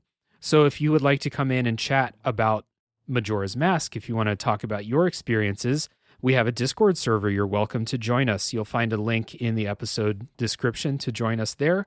Also, Alan and I are hosts of a Top 3 podcast, which is a show where me and Alan and two other weird dudes talk about different topics. Each episode, we do our top 3 lists in those topics. So check out a Top 3 podcast if that sounds interesting to you. Other than that, if you would like to support Tales from the Backlog, things to do are subscribe and spread the good word, chat on social media, all of that stuff. You'll find links in the episode description. Everything's in the episode description. And yeah, if this has been helpful to you, if you enjoyed the episode, please consider leaving a rating and review. That would be very helpful as well. I'm saying the word helpful and not a lot. I need better adjectives. That would be good. Superb. Yes. Thank you, Alan. Okay. So we're going to take a break. When we come back, it is spoiler time for Majora's Mask.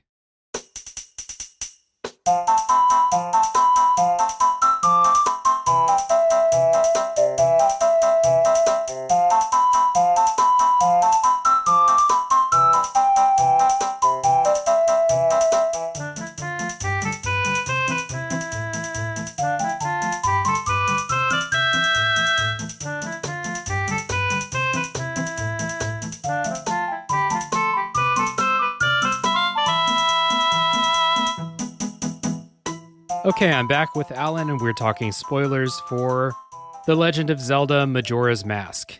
And so I think this spoiler section is going to be pretty slight because I don't have a lot of like story stuff to talk about. So, first of all, were there any, I guess we can talk freely, like, were there any temples or bosses that you thought had cool mechanics or something else that you thought was really memorable?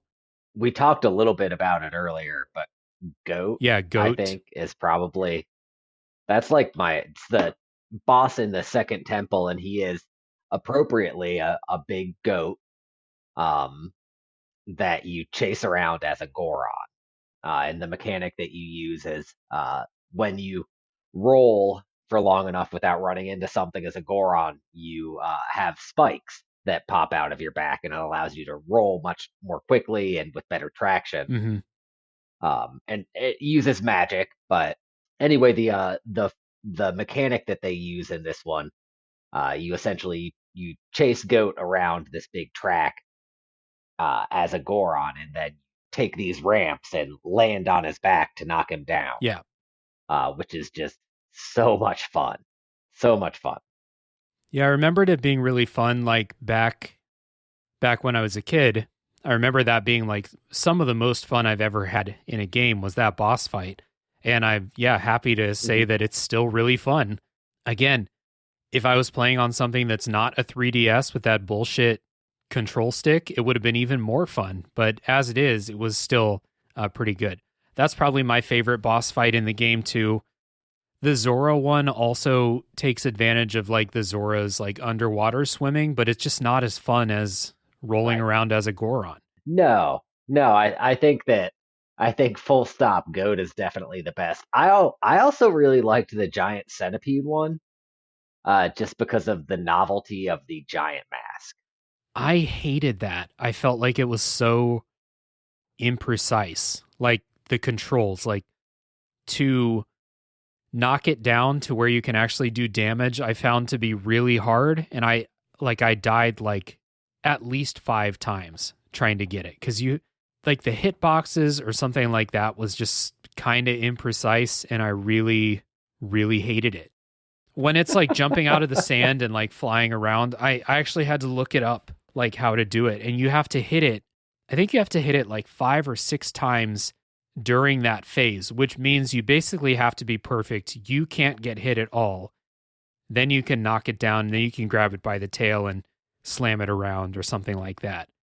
The Oh, novelty and like the Dave, spectacle of it was really cool. And I don't remember it being really hard on the N64, but in the 3DS it version, wasn't. in the 3DS version, I found it really difficult. It sucked. That's that's really funny. Like none of the things in this game were very difficult on the N64.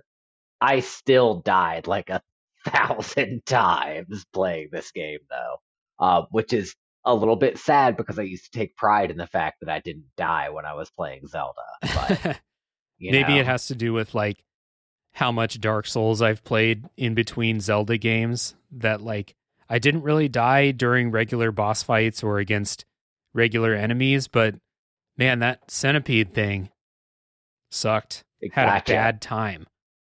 Had a bad time. That was a lot of fun.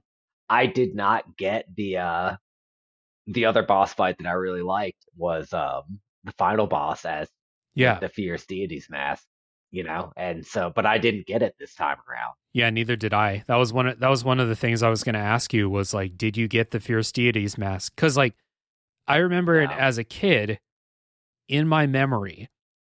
You basically needed the Fierce Deities mask to beat the final boss because I remembered it being really hard, like really hard. Right. And then you got the Fierce Deities mask and you just smacked him around for a couple minutes and then you won. And it was like comical how easy it was with the Fierce Deities mask. It really was that there's no overpowered tool in a video game like the Fierce Deity's mask. It's basically like having a star in Mario. Like you're Yes. just destroying them. But like I said, I remember it in my head. I remember the final boss being like basically impossible without the Fierce Deities mask, and that is not true. It is Yeah, not the very case. easy. Very easy. Piece of Mhm. cake. Um, it's cool how it like goes through these phases, and each phase has like a gimmick that you need to figure out. And one of the phases has some very weird music playing. What was that? I think it's like the third phase. Oh, The mask kind of like grows these legs and is like silly a running person. around the arena. And there's this very it changes from this like epic final boss music to this weird, like kind of more laid back song, but it's like this frenetic weird shit. I don't know. That's funny. I don't remember that part of it. By the time I got to playing that part of the game, I was so frustrated that I didn't have the Fierce Deities mask that I just got through it. That final boss fight. It was a lot of fun. I went back and I opened up my old save file and played Hmm. the Fierce Deity, The Fierce and Deities mask is fun. You are, it like is you said, fun. it's one of the most like empowering things that a video game has ever given you. Yeah. I mean, if I didn't have to use my Nintendo 64 and I could do it on my phone, I would play as I would go ahead and play the final boss every day, while I'm drinking my coffee in the morning just Yeah, to just get kind of myself give you going. yeah, a little pick me up before I go to work for sure. Little boost in the morning. One thing in the game that I thought sucked like real bad was the pirate fortress Yeah, where you're doing the stealth around. It was bad in Ocarina of Time. It was not fun in Ocarina of Time, and it's not fun in Majora's Mask. Those like stealth and you instantly fail. They just throw you out yes. in the water and then you have to swim back, and that sucks. And I hate it. And I don't know why they put it back in this game, other than like a lot of the stuff and the systems were already created. That's exactly why they put it back in this game. I forget if I read this or if I watched a video about it, but they were talking about when the game was created that the creator, Miyamoto, is that his name? Yeah. He wanted to just do a full on um, master edition of Ocarina of Time. But the guy that makes the dungeons was like, no, I don't just want to do a remaster of Ocarina of Time. I just got done doing Ocarina of Time. I'd like Hmm. to do a different game that's a little bit different. And they wound up letting him do it, but they only gave him like 2 years to get it done. They're like, if you get it done in this amount of time, you can do it. Otherwise, we're moving on to the next one. Hmm. So, and then we wound up getting the Masters edition of Ocarina of Time shortly after this came out for Yeah. GameCube, right? Yeah. On the GameCube. Yeah. And it was one of the, I think it was one of like the first things that came out for the GameCube was like that, Zelda 4 pack or whatever that had the Master Quest and the Wind Waker demo and stuff like that. Yeah. Oh man, that would have been awesome. So you were able to finish that quest that has you're looking for that missing guy. When I was a kid I said Keifi. I'm sure that's not the pronunciation because that's not how Japanese pronunciation works. I would guess it's cafe, whatever. That sounds like a Zelda thing, yeah. Yeah. Cafe sounds like a Zelda thing. And Anju And Anju. is the lady's name. Yeah. Right. Zelda has a thing with food stuff. Yeah, I was going to say Anju in Korean is it means food that you eat while drinking alcohol is called Anju. So That's awesome. interesting. I didn't do it. I did it when I was a kid. I had to follow a guide to do it. I didn't do it this time around because frankly, by the time I was getting to like the end where I would be able to do it, I was like, I'm kind Hmm. of ready to stop playing this game. 25 hours is a significant amount of time to be playing a video game. So I Yeah, was ready. Did you do this though?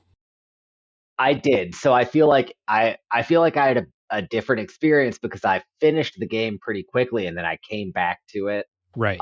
just over the past week, and so I got to feel out a few things. So the fact that I looked up the instructions on it. I'm not like I didn't figure this out during this playthrough because that would have been very, very time consuming. But, following the instructions, it's really not that difficult to plot out what your days need to look like. And actually, I think it takes more than one 3-day cycle to get this one done. Yeah, 'cause you along the way you're picking up a lot of like masks, right? Like masks that you can't wear, but you're picking up. Right. You have to exactly. You have to find different masks to open up the next step. Um, and then you have to kind of focus on individual parts of this. So the quest we're talking about, we're in the spoiler section now. It's Yeah, like the marriage quest to get the marriage mask that doesn't do anything for you. right. It's just a symbol that you completed this side quest. That you have wasted X amount of time completing this side quest. Yeah. I don't know. So like did the side cuz that's a side quest that I remember having a little bit of emotion behind it. You're trying to reunite this, this couple and stuff like that. So does it, or is that just in my memory? Well, okay. I mean, there is some emotion, right? So, in typical Skull Kid fashion, he was around just causing havoc for no reason whatsoever, Mm-hmm. and he turned Cafe into a kid, like an 8-year-old. Uh-huh. Um, As you do. yeah, as he does, and Cafe was engaged to be married to Anju on the day of the festival, Mm-hmm. and so he has hidden himself away because he's, I think, ashamed to be a child. Um, I mean, I think that people would understand because Skull Kid is out there causing all sorts of shenanigans. Right. Like they get it. It's not his fault or anything. But she's busy looking. She's trying to find him. He is hiding. And so the whole process is kind of bringing them back together and uh, enabling them to communicate. And then at the end, it is kind of sad because they agree to meet, and he comes in to the hotel, and which is where she works. Not that they're just meeting at a hotel, you bunch of weirdos, but that so he comes in to meet her, and it's like an hour before the moon falls or something, and Right. they just sit there hugging one another, which is very sweet, but also questionable because he is now 8. So He doesn't get age reversed. He's no, still no, just no. 8. He is still just 8. He is still just a child. Well, it wouldn't be the first time that an adult woman has, you know, come on to a young boy in a Zelda game. Wouldn't be the first time. No, I mean, and like we didn't talk about this at all, and I so this game is really messed up because Link is like a grown ass man in a child's body, right? Yeah, I mean, he was like we said a couple months ago, he was the adult version of himself, and then he traveled back to being the kid version of himself. right. I mean, he is like a grown ass man that has seen some shit, Yeah. Like he's killed Ganon multiple times. Yeah, I like mean, 2 months ago, you know. yeah, yeah, he killed Ganondorf and Ganon back to back. And now he's just like in this squat little 8-year-old body, you know, can't even go out and buy a pack of cigarettes. Yeah, it's weird. I was thinking about this, like if you are viewing it as the sequel to Ocarina of Time, why would Link decide he wants to go back to being a little kid when he could? And when we say adult, it's not like Link was like 30 years old. He was like 16 when he was an adult. Right. So like, Right, right. Why I not just mean, like fast forward to that? so I think that the story goes that he gets sent back in time. Like, so in Ocarina of Time, this is a spoiler section, it doesn't matter. So in Ocarina of Time, you go to the Temple of Time when you're a child and you become older, and then you go as an adult and become younger. Right. And I think that he goes as he goes at the end of Ocarina of Time and becomes younger again. Because he puts the sword back, right? Right. And so not only does he save Hyrule and, you know, do everything that he did, and then he's forced to become a child again. But he's a child that had to do all that stuff, and no one in Hyrule remembers anything that he did because he's gone back in time. So Hyrule was untouched by Ganon. Right. I mean, like, so, man, Link, no credit. No Yep. credit at all. No credit at all. So, and the story in this game, you kind of go through, and as you go through the temples, this is another cool thing that I like very cool flavor. I don't know what any of it means like in the greater story. And again, this is Zelda, so I don't care about the greater story that much. But I like freeing the giants at the end of each temple when you beat the boss. Yeah. And you go in, and I love the song that is playing during those giants sections. It's very melancholy, like very sad in a way, but also proud, I guess, would be one way to describe it. I think the giants are cool, and like you're gathering the giants so they can stop the moon, and that's how you're going to go stop Skull Kid, because you have to stop the moon from destroying the planet, and then the last level is you go to the moon, which is a grassy Sound of Music meadow, which is weird. Yeah. Is that the moon, or is that inside the moon? Is that the surface of the moon or inside the moon? It doesn't make it any less weird. I was going to say, would it make it less weird to be that the inside of the moon is this beautiful grassy meadow? But anyway, again, this is Zelda. I don't care why things are the way they are, because Zelda has never given like satisfying answers for that kind of thing. Like if it's, one of those things where it's like, if you really want to know, the answer is going to be less satisfying than not knowing. So just don't ask, in my opinion, for Zelda stuff. So it's cool that the beating the bosses frees these giants. I don't know why, but I don't really care, because the giants are cool and they come out and they stop the moon at the end. You get this, this weird shit like at the end where it's like the Skull Kid was doing all of this because he got bullied and he was sad. And I think I remember when I was a kid, this was like aw, poor Skull Kid, people should be nice to each other, stuff like that.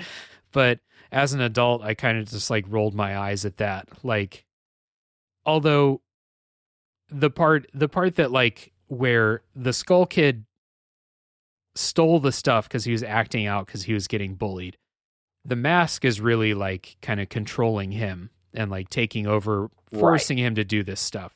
That was kind of cool. If you see later, like if you kind of pay attention during those fights or something like that, the Skull Kid's body is just kind of like hanging off of the mask or like being puppeted around. So that's kind of cool. But I remember when I was a kid, I was very much like, oh, poor Skull Kid, people weren't nice to him. And as an adult, I was like, shouldn't steal masks from that weird mask salesman. You should know he's carrying some cursed shit in there. Yeah, no, I mean I think that the story was that Skull Kid got salty because his friends stopped hanging out with him, his friends being the giants. And then I don't know why he didn't just go and make more friends outside of the fairies. I think that he was salty because the giants stopped, hanging out with him, even though he was, yay big and they were giant. I don't know. Yeah, and again, I'm not super familiar with these story beats and stuff like that, but I don't know. I've never felt like it was my job on this podcast to teach you the story of the game I'm playing. It's more just like talk about the experience that I had playing it. So the experience that I had was, I don't really feel bad for Skull Kid, except for after he stole the mask when he got kind of puppeted around by Majora's Mask. That sucks, but it's also cool. And I like the giants, and that is the extent of how much I think about the story in this game. You're right. What you Yeah. said earlier, the story is much better in the context of like these little stories where you watch the effect that all of this is happening on the NPCs and stuff like that. Yeah, I think that that's where the most fun of the game Yeah. is watching what happens with those almost tertiary characters, not even secondary characters. Yeah. Speaking of the secondary characters, all those characters out in the spokes, like the Deku Palace has its own storyline, the Goron Village has its own storyline. I thought all of those stories were universally boring and I didn't care, except for the time that the Zora guy dies as soon as you find him. Like you find him out in the water, you drag him to the beach, he tells you some stuff that I forgot, and then he dies. I was like, oh, Zora guy. But other than that, those stories, I didn't really care about those either. I don't know. I don't know if it's because I played some games recently in my life that really did have like super affecting stories that now a Zelda story is just not going to do anything for me, or if there's just not a whole lot there to begin with. I mean, it's some pretty top level stuff in Majora's Mask. I mean, there aren't a ton of layers to it, or anything like that. So the emotional impact of the storylines in this game are gonna be pretty limited. I guess that affects how much I want to engage with the story then. If there's never going to be huge emotional moments in the game. Oddly, the thing that I felt the closest to like an emotional impact is when those giants are singing that song, because that's the music in Zelda games can carry some emotion. And that giant song is very, very sad in a way. And I think that was the closest thing that I ever felt to some kind of emotion. I never really felt emotion about what happened to the Skull Kid or something like that. I will say that I was sad when it's one of the first cinematics. Well, I guess it was one of the first cinematics that I found, but there's a tree tunnel on your way to the swamp where the Skull Kid and the fairies had spent the night one night. You find it because there's a little carving of the Skull Kid with two fairies. And you see a cinematic of the fairies in there in the rain. And then the Skull Kid runs in there and he's cold and shivering. And then they all huddle together because they're all, in a tough spot. And that I thought, well, that's a nice, sweet moment for a Zelda game. Yeah. So there are some sweet moments for sure, but nothing really affecting. But that's par for the course with a Nintendo game, No other Zelda game has anything that really even approaches any of the things that we've praised, like story-wise in this game. So as far as Nintendo Zelda games go, definitely, this game definitely has something to offer. One thing I just remembered that is weird and that I remembered when I was a kid as being scary was that quest at the ranch to fight the aliens. Yes. Oh yeah. I remember that being difficult and scary when I was a kid. As an adult, neither difficult nor scary, but weird. Why are there aliens coming to attack this ranch? This might play into this theory that I'm going to bring up soon, but that was weird. Yeah, no, I agree. It was and the music I think plays into that a lot because they play creepy music during that alien hunt that you go on. Yeah. And I think that I don't know. I always kind of took it as the neighbors, the neighbors to the ranch. I forget what their names are, the brothers. I think I always thought it was a ploy by them to take those cows. I don't know how they're calling the aliens to steal the cows. I'm saying it's fake aliens. I just don't know that an alien pops like that when you hit it with an arrow. They could be like balloons or something like that. It's just like balloons with like Christmas lights on them, basically. Yeah, like what is it? The little paper lanterns. They just float them on. And then keep in mind that Link and the girl that he's helping, they're both 10 years old. So they are both 10 years old. They could have super active imaginations. Oh yeah, that was a fun part of this game too. The way that they just completely reused her character, right?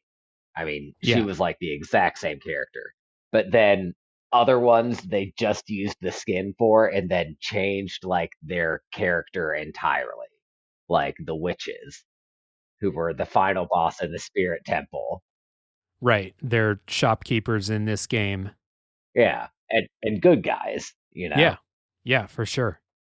So, okay, this might be a good segue into this weird theory, and this is the last thing I have to talk about, unless you have something else. Before we get into this, do you have anything else, like any other experiences you wanted to bring up? No, I think that covers it.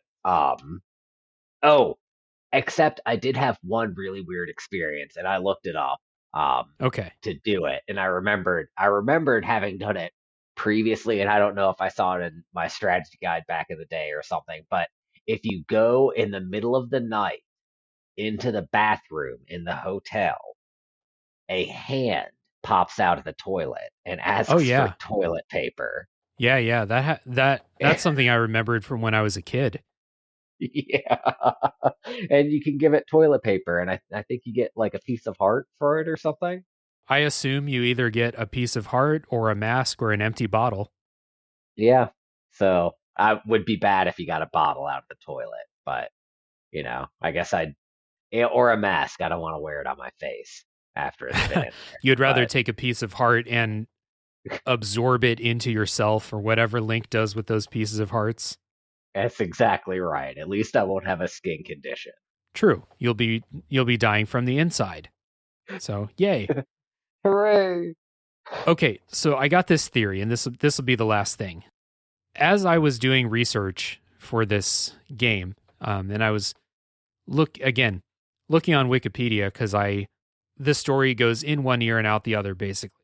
I found this thing that says like, and they didn't present this as a theory; they presented this as fact. Okay, so I'm calling it a theory because playing this game at least 2 times, I never ever thought of this, and to the best of my knowledge, they never say this. So this says that Termina, which is like the setting of this game, is a parallel land to Hyrule.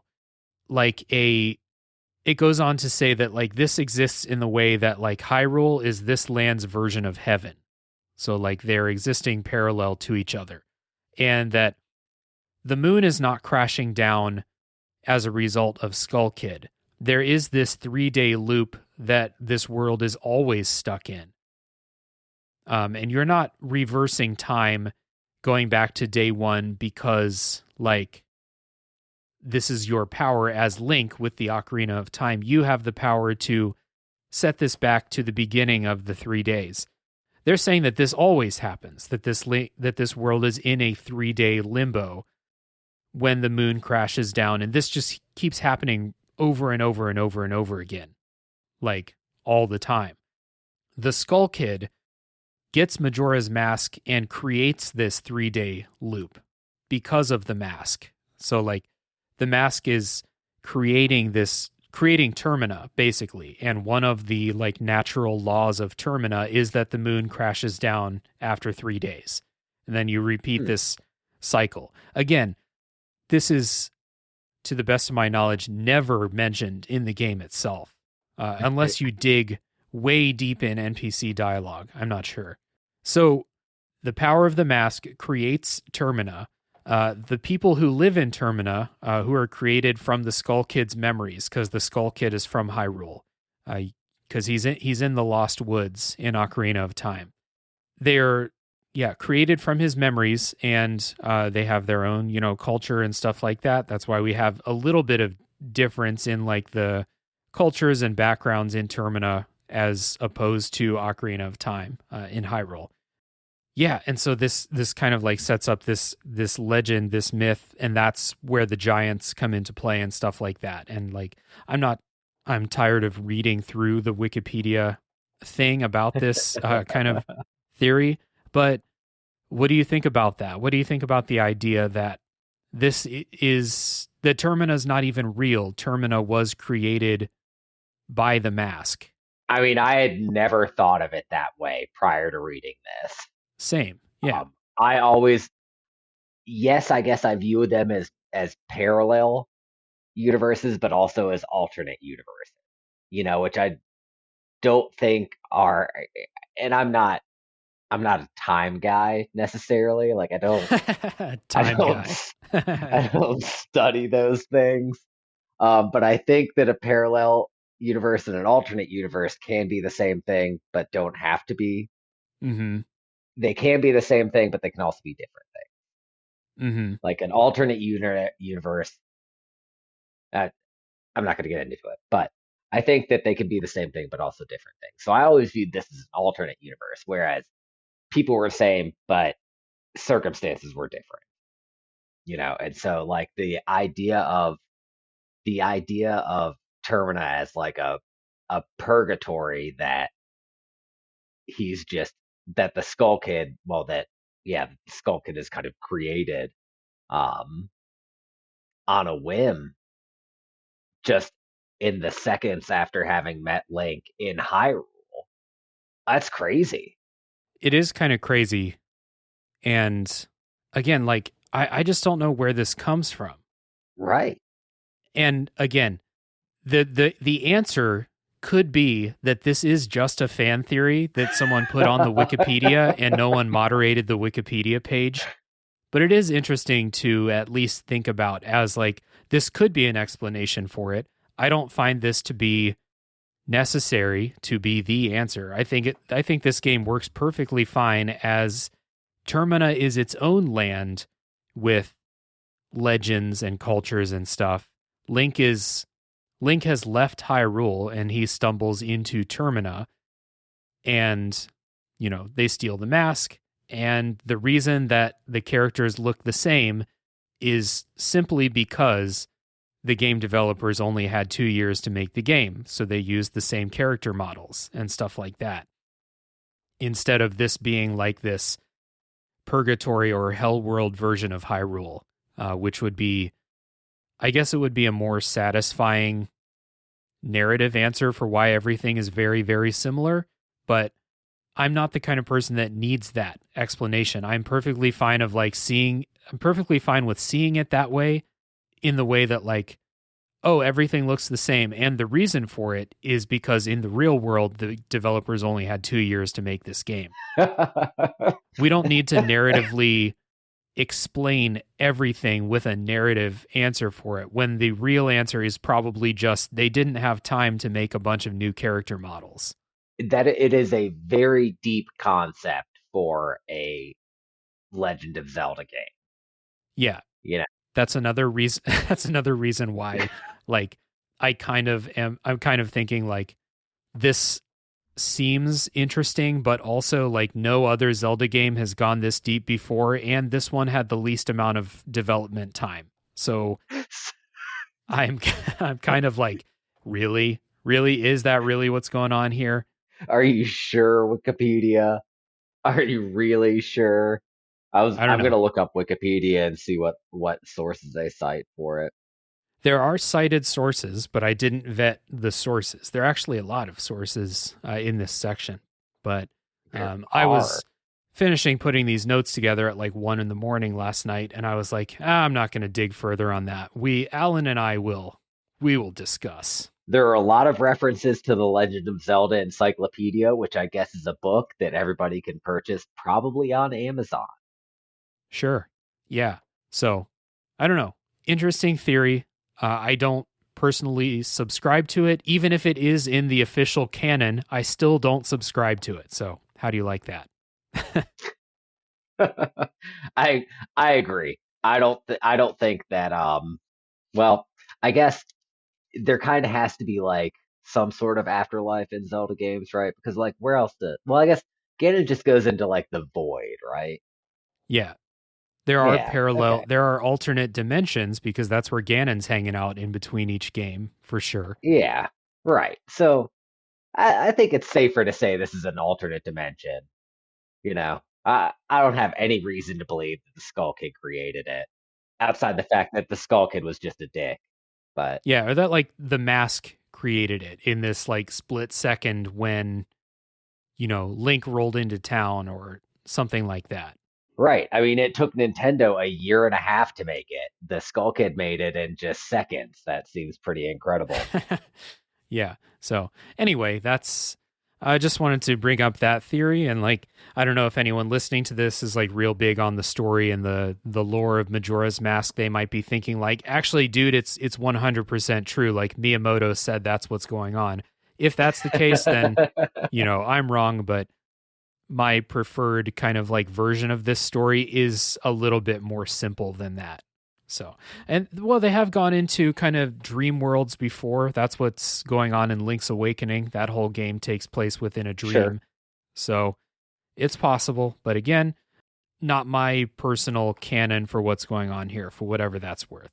Yeah, this game and this story really exists in short dialogue from NPCs, the way NPCs are acting, and then more like emotional flavor. I don't really need to know what's happening in this game. That's kind of how I come out of this.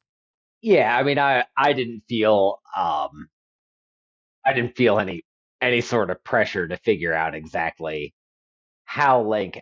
I mean, you know, did I wonder why there was a hole leading to this weird world out in the middle of the Lost Woods? Yeah, I wondered about that. I also wondered how'd the Skull Kid get Epona down that hole. You know, I mean, I don't. There are a lot of unanswered questions that I didn't really feel the need to dive into that much because it's Yeah. it's a game that's made for 10-year-olds for the most part, and it did that and more. So I think that I was satisfied with not having all the answers. Yeah, same. So, all right, cool. Well, this seems like a good place to wrap this up then. So, Alan, thanks for talking about Majora's Mask for almost 3 hours with me. Appreciate you, buddy. This is a good time. Happy to do it. Go out there, get your Prima strategy guides, turn the brightness on your TV up to 100, and have some fun. Everybody, thanks for having me, Dave. Yeah, good times. So, everybody, again, thank you for listening. Again, subscribe on your platform of choice. Spread the good word. And again, if this has been helpful to you, please leave a rating and review on Apple Podcasts, Spotify, Podcast Addict, Good Pods, etc., if it allows it. And one more time, please join the Discord if you want to talk Majora's Mask fan theories or official canon that I am dismissing as fan theories. Please join the Discord and chat about it. We'll have a good time talking. So thank you, everybody, for listening. Tune in next time for the next game that comes out of the backlog.